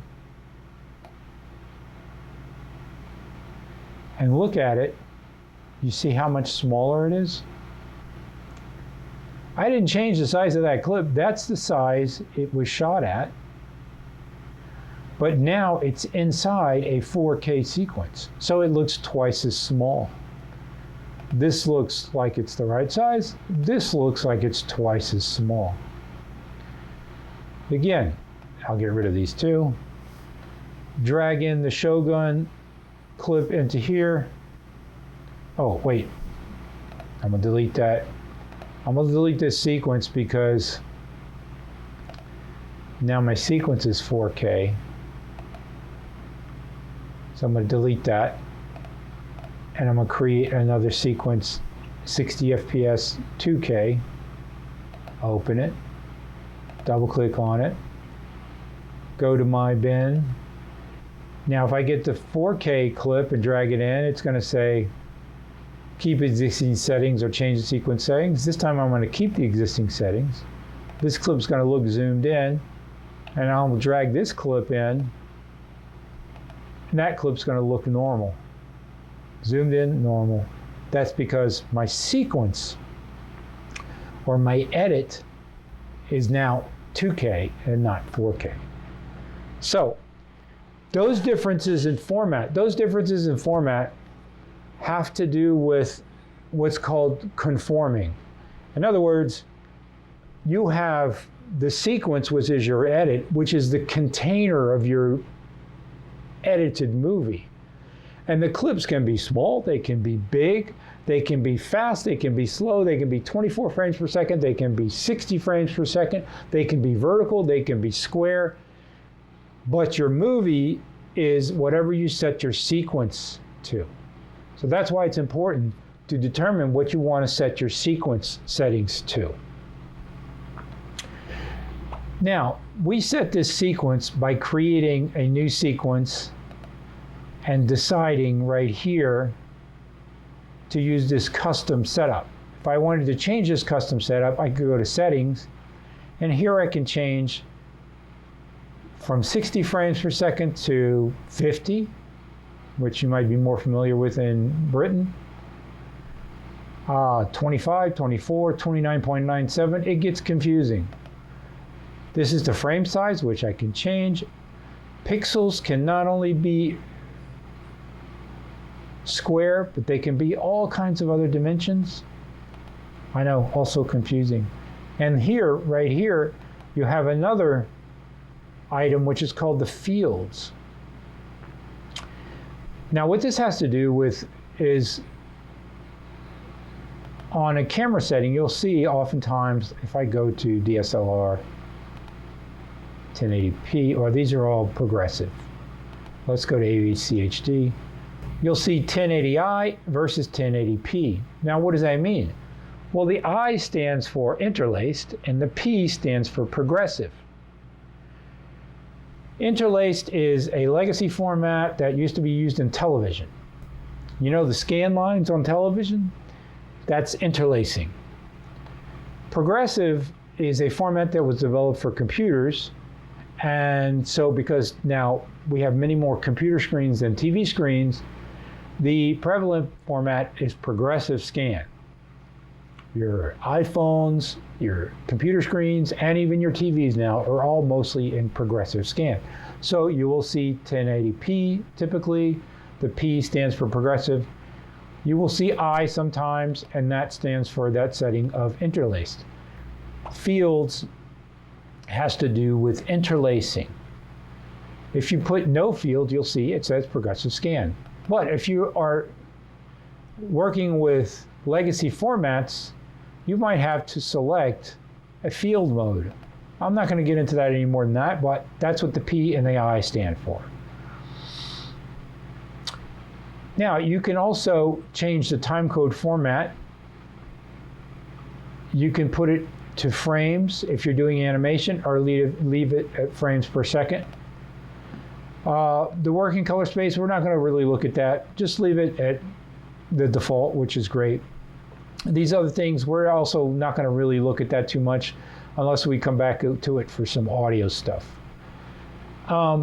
The maximum bit depth and the maximum render quality, you want to probably keep those turned off unless you're working on a really high-powered machine. This has to do with your video previews only. So I wouldn't worry about that too much. It does impact you if you're doing some very frame-specific editing and you need to see exactly what the frame looks like. You might have to turn these on. Or if you want to see exactly what the effect that you're applying to something looks like, you might have to turn these on. Now, tracks. You can also select how many tracks. Now, what are tracks? I'm going to hit cancel here. These lines here in the sequence timeline are tracks. Right now we have 1, 2, 3 video tracks, and we have 1, 2, 3 audio tracks. You've got 3 video tracks stacked onto 3 audio tracks, and then you have a final mix track down here at the bottom. Remember, you can expand them or shrink them. If I shrink them, you can see all of them like that. The audio tracks contain your audio, obviously, and your video tracks contain your video, obviously. If I take this clip and drag it on top of this other clip, note what shows is remember the earlier 1080p picture? The one underneath it is the zoomed in one because it's the 4K one. The one on top of it is the 2K one. The order of your tracks is going to determine what we view in the program monitor. So whatever track is on top is what we're going to view. Unless we decide to apply effects to it, if we go to Effects Controls, Opacity, and I can shrink the opacity a little bit, now I'm seeing through the top track onto the bottom track. Now I'm going to go back and select and get rid of that opacity change I made.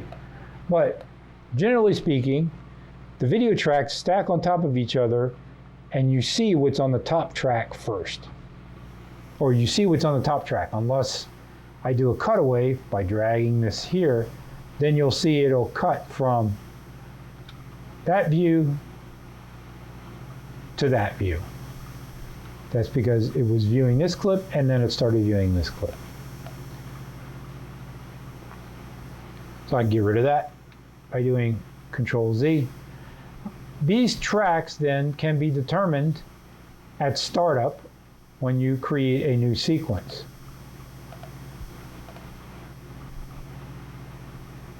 How many tracks do you want? Also, you can determine what kind of tracks they are. Let's say if I want 4 video tracks, I could put 4 here. And if I want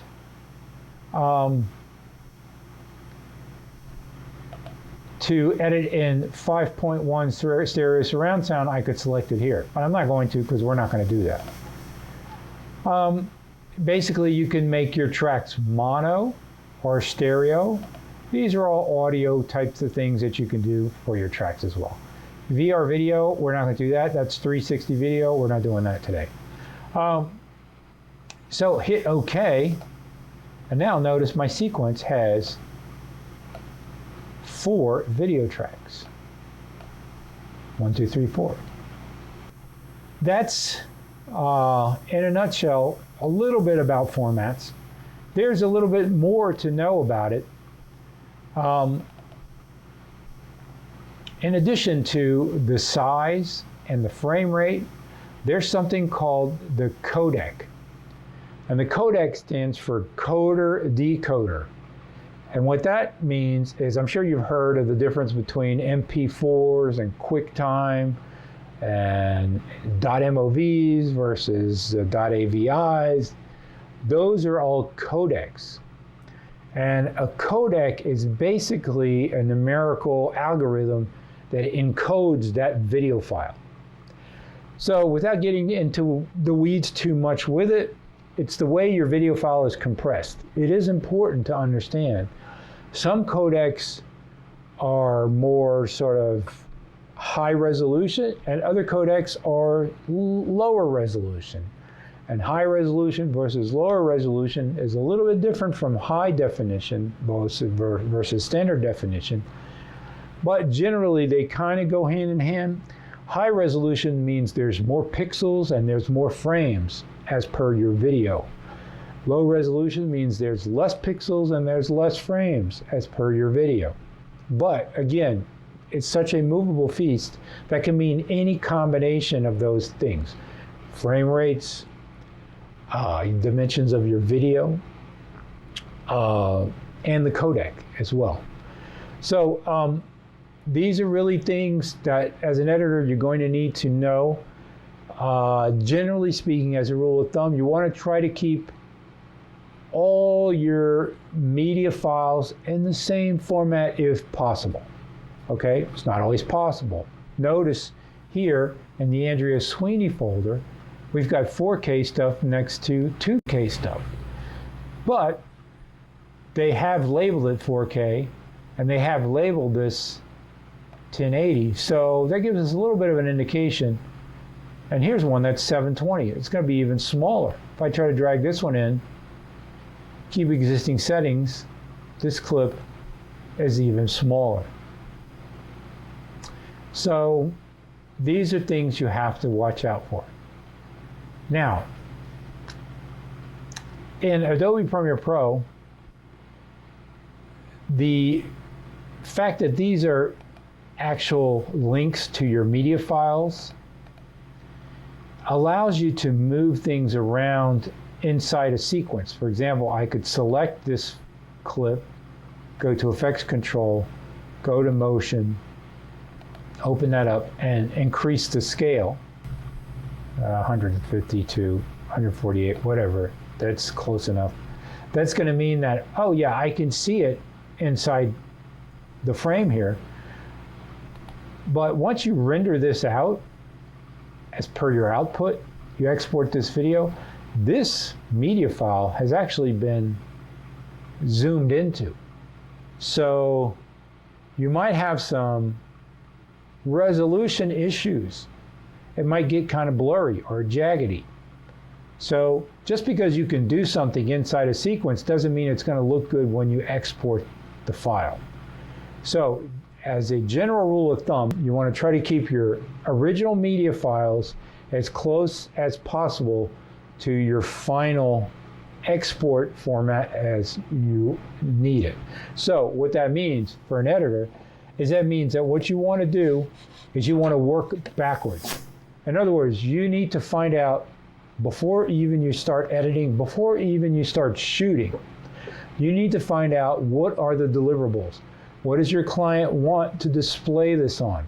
Is it going to be on a 2K display, or is it going to be on a 4K display? Do they want it to be 4K, or do they want it to be 2K? Or do they want it to be for Instagram, or do they want it to be for YouTube? YouTube used to consider 720p to be HD, but now it doesn't consider anything less than 2K to be HD. So if you upload a 720p movie to YouTube, they will down compress it. These are difficult concepts, but just know that your sequence is sort of what you're viewing your clips through. And it's as if you were viewing your clip, which is, let's say, a piece of paper, right? And you're viewing it like this versus viewing it like this. Now, if you're viewing it close up, you're going to see more detail on the paper, but you actually might see some noise and some fuzziness. So those are things to keep in mind. You really want to make your output maximize the quality of your asset media. And your asset media is going to have to maximize what you want your output to be. In other words, my tip is work backwards. Ask the client what they want. If they want 2K, shoot it in 2K. If they want 4K, shoot it in 4K. You don't have to edit in 4K. You can edit with proxies and then up-res it at the end before you do your final assemble conform. All right.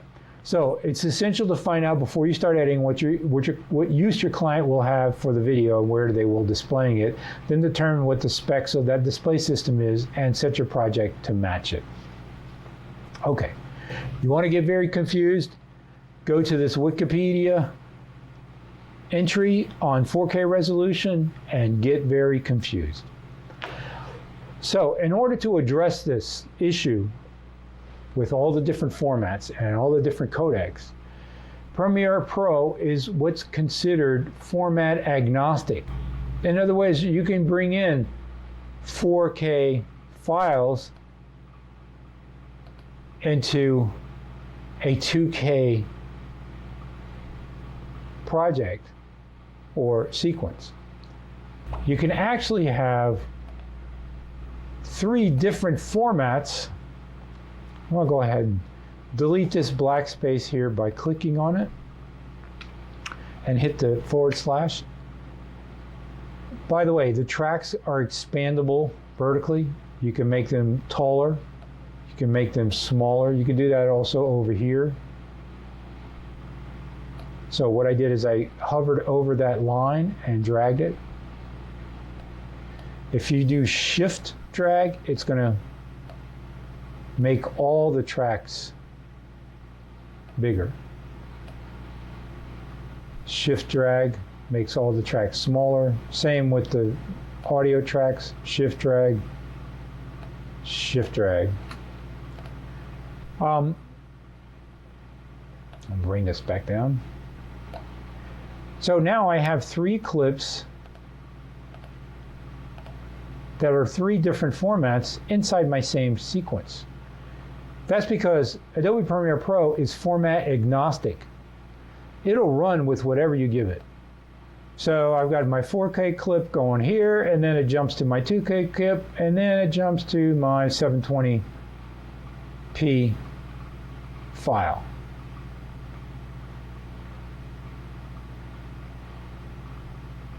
And it'll play all these clips without a problem. So generally speaking, a sequence will play a clip in any format, but it'll attempt to adapt it to the current overall settings.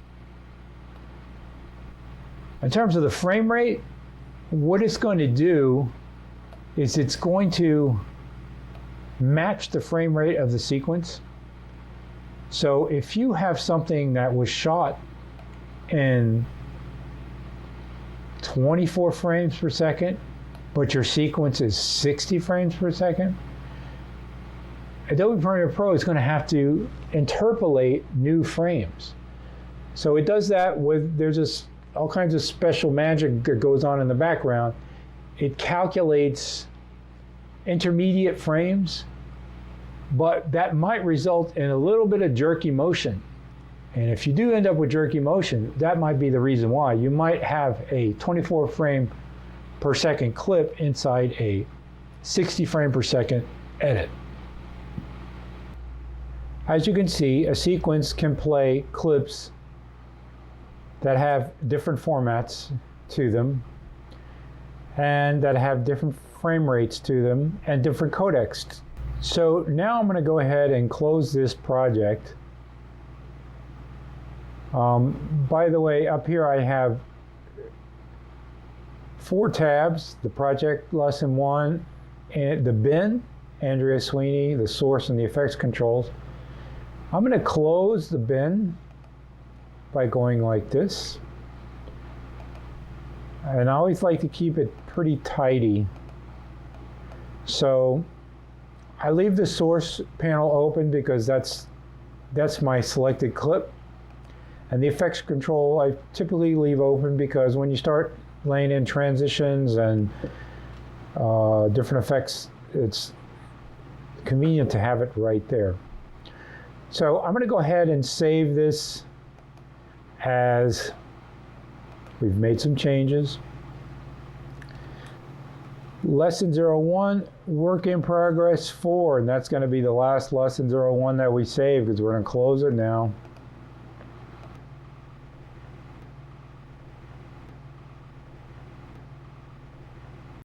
So instead of opening an existing project, we're going to open a new project.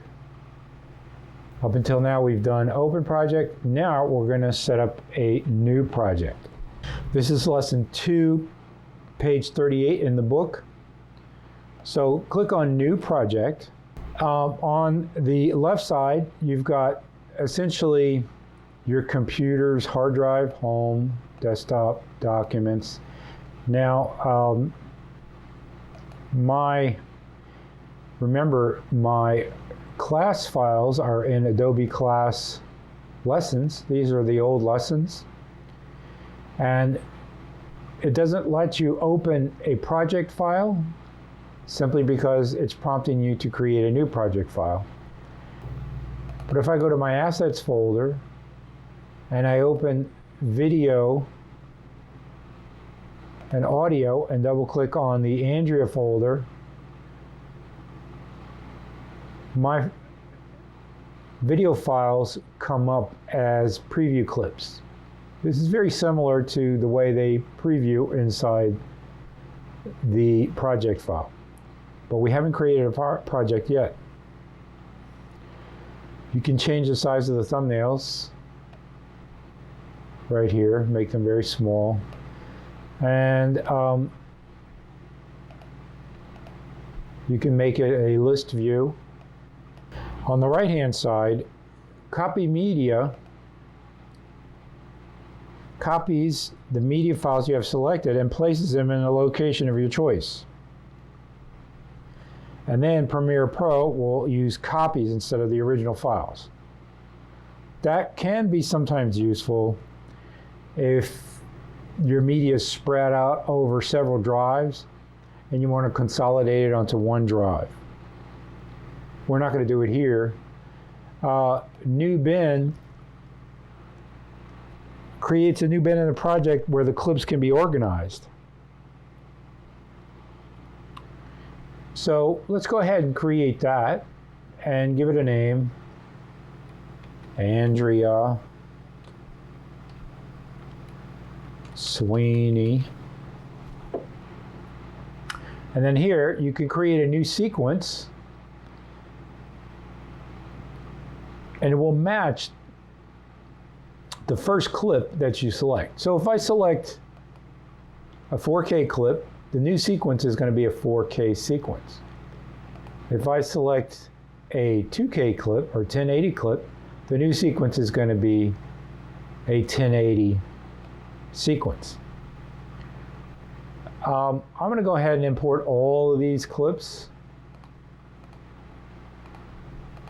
And as I click on them, you see they get dropped down into this area down here at the bottom. This is really only one way of creating a new project.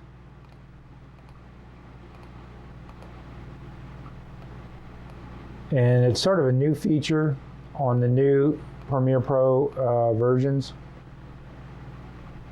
So I'm just showing it to you. This is not the only way to create a new project, but we'll create a new sequence. It's going to take the first clip, which is going to be a 4K sequence. So I'm going to call this 4K Edit.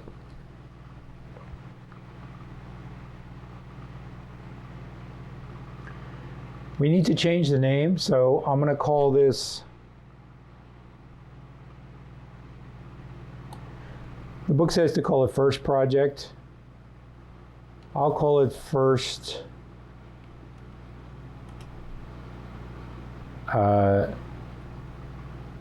Original Project.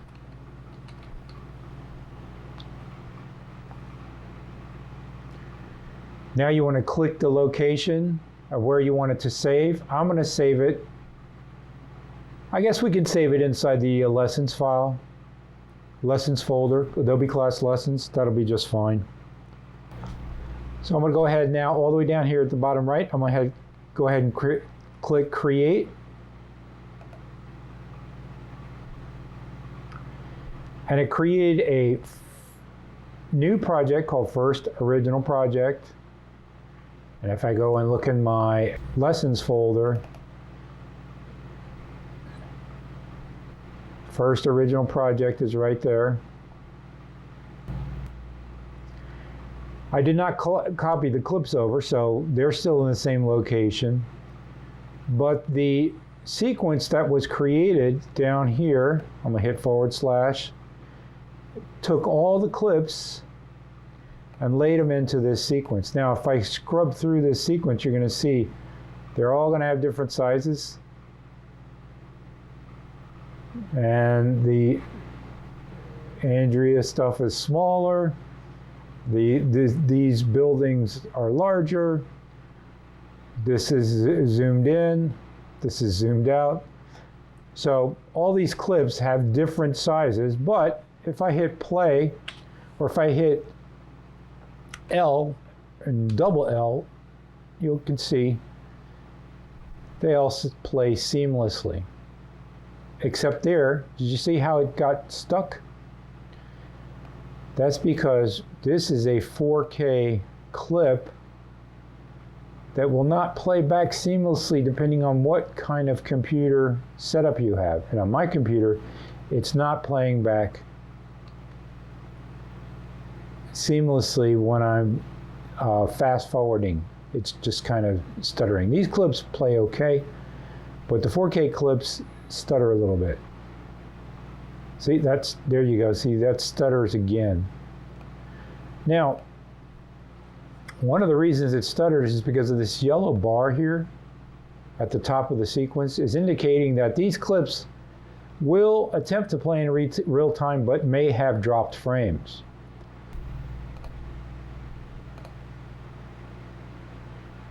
If you wanted to play these clips back in real time, you might have to render them. In order to render them, I'm going to put an endpoint here where my playhead is by clicking the I button. I want to hit the down arrow 3 times and I'll click the O button. So now I have a selected area of the sequence. And now if I go to Sequence, Render Into Out, it's going to render this little selected area.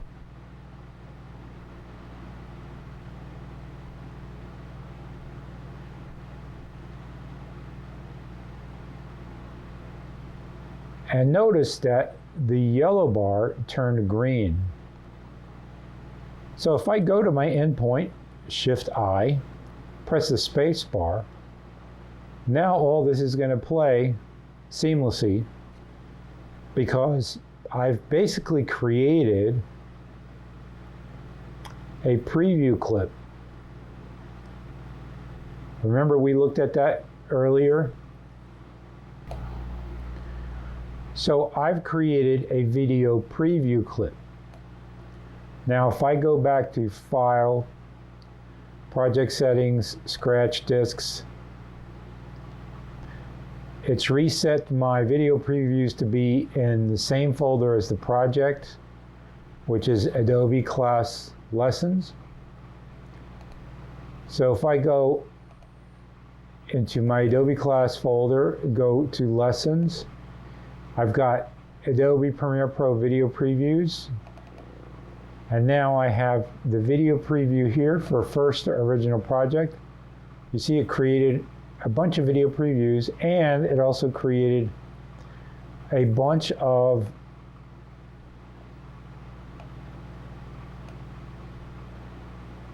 other stuff, which is metadata.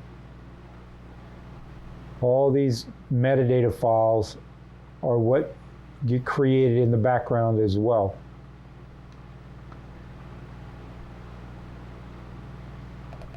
If I double click on this,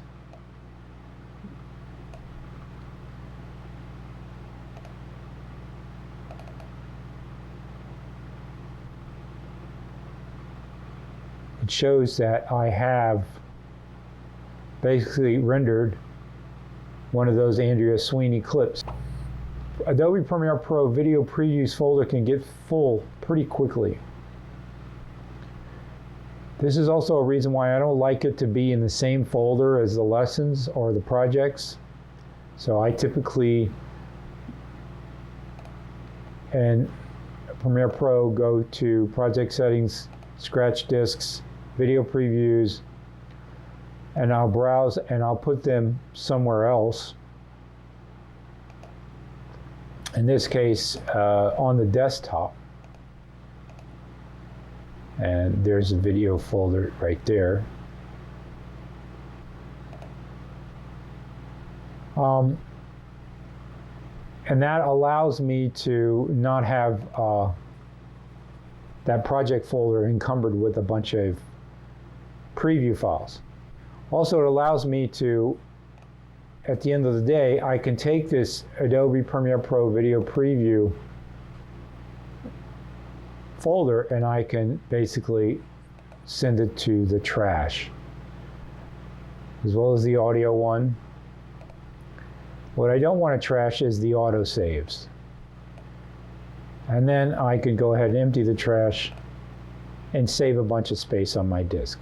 Now, the next time I go into here and let's create another preview. I'm going to select in here, go down arrow, select out, go sequence, render into out.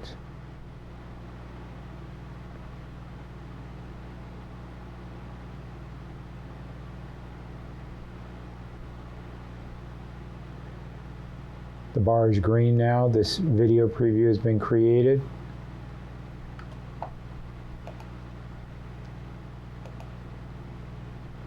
It's created a new folder, Adobe Premiere Pro Video Previews, which contains previews from original project, and there they are. So it's a good idea to put this in a separate place and to delete it every so often, unless you absolutely need to know, oh, I can't delete it because the program's open. Unless you absolutely need to keep those video preview files, they are something that you can delete. Okay, I've done some work here. By the way, if I want to keep my video preview files linked to this sequence, then it's a good idea to save as first original project, work in progress 1. And that will save this project linked to these preview files. So when Premiere Pro has to adjust video for playback because of mismatched sequence settings, your editing system must work harder to play back the video. And you saw that as we were getting a little bit of stutter there. That's why I rendered from in to out. This will impact real-time performance. You might see drop frames that make the playback appear to freeze occasionally. That's exactly what we saw. It's worth taking the time before you start editing to make sure the sequence settings closely match your original media files, as much as possible. The essential factors for video formats are always the same: number of frames per second, the frame size, and the audio format. If you were to turn your sequence into a media file without applying a conversion to it, then the frame rate, audio format, frame size, and so on for the new file would all match whichever setting you chose when you created the sequence. So your sequence determines what your output is going to be. We'll look at that later when we do exporting your video file. So we already saw that you can stack video clips on top of each other inside the sequence. In fact, you can have as many number of tracks as you want. You can resize them one at a time, or with shift resize all of them at the same time. If you want to add a track, you can go into this area here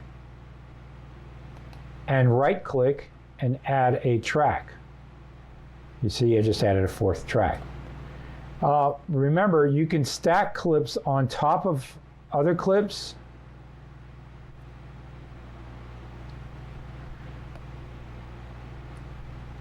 And if I play this back, I'm going to see the Andrea Sweeney clip and then the building clip. I'm going to undo that. What I want to show is, let me find the, if I can,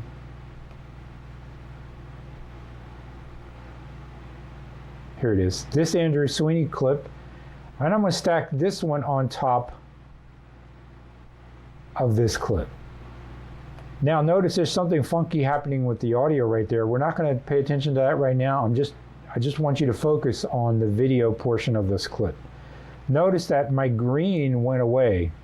That's because this now is not rendered, this combination of clips.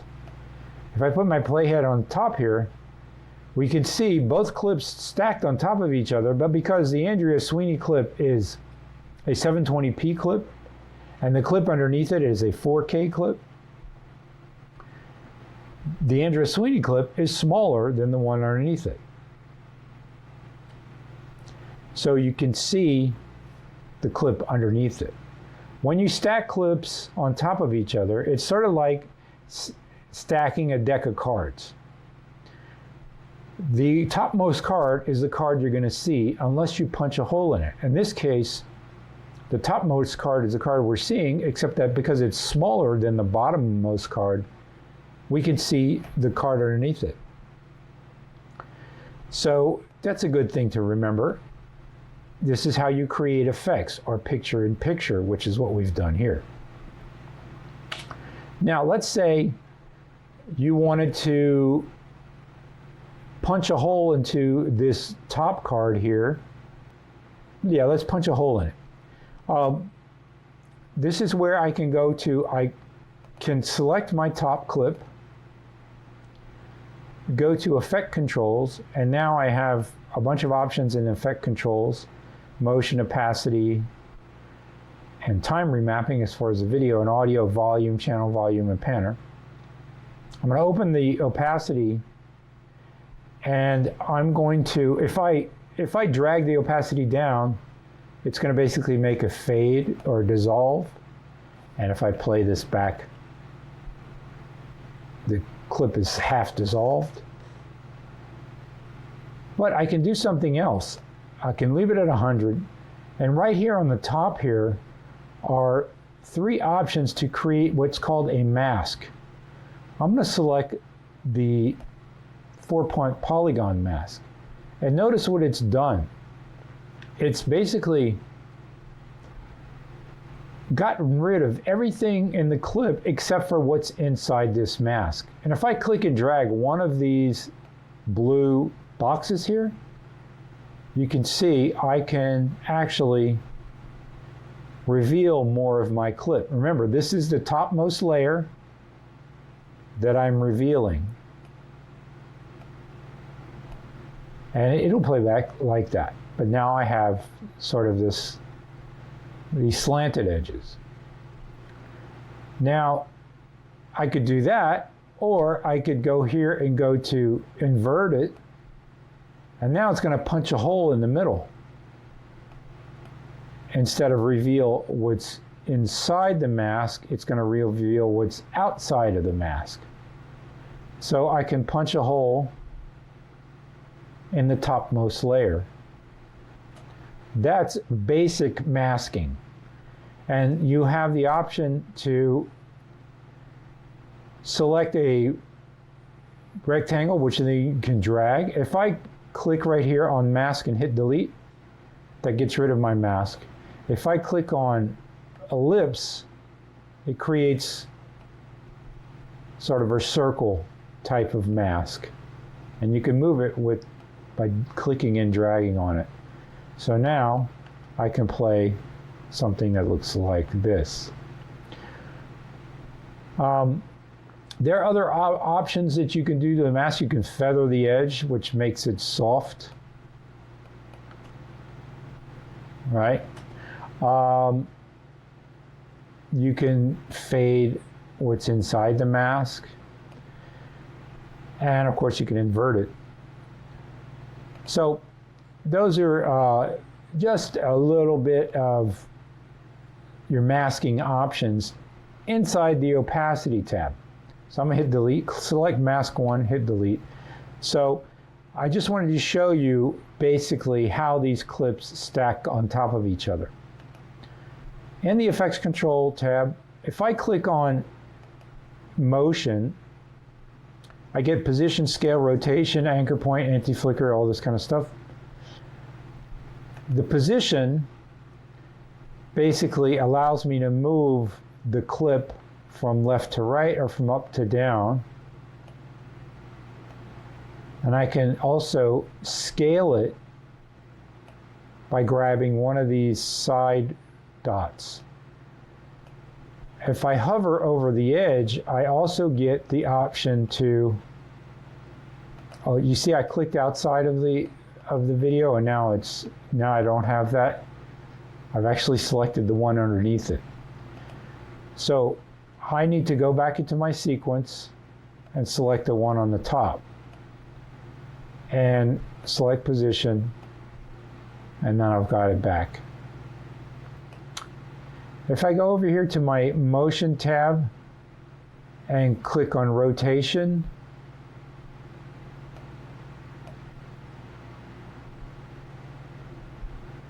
I can rotate it.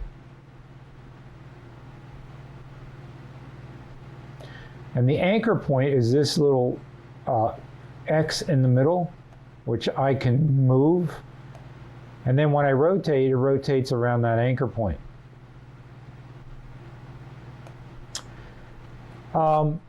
Now, if I just wanted to freehand these different moves instead of doing them over here in the motion tab, I could just select motion on top, and now I can move things around. I can move the anchor point, and I should be able to, where is it? There. Right here. I can rotate it as well. And I'm doing that inside the program monitor. I don't have to do that over here. So I just wanted to show you that very quickly, because that is how one clip stacked on top of another clip works. Last thing I want to say is right here, we're going to, I want to zoom into this edit, and I do that by hitting the plus button. Remember, plus zooms into the playhead location. I'm going to do one minus here. And I want to look at the audio edit. I'm going to go Control-Shift-A to deselect everything. If I click on the Andrea clip, it selects this audio track. And if I play it, it sounds like this.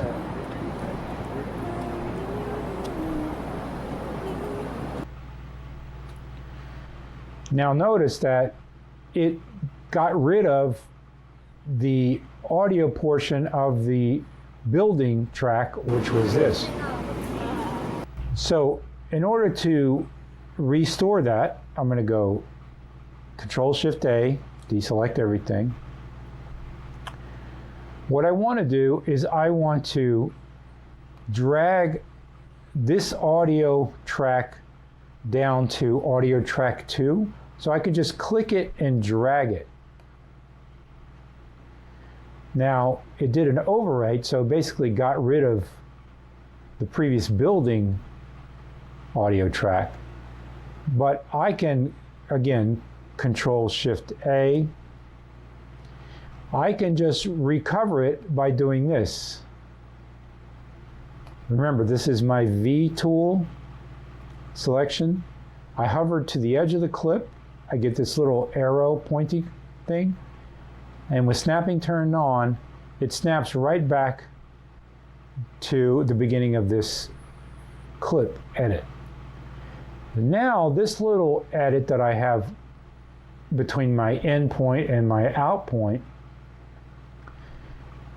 not only does it have a video portion edited, but you will hear both audio tracks play at the same time.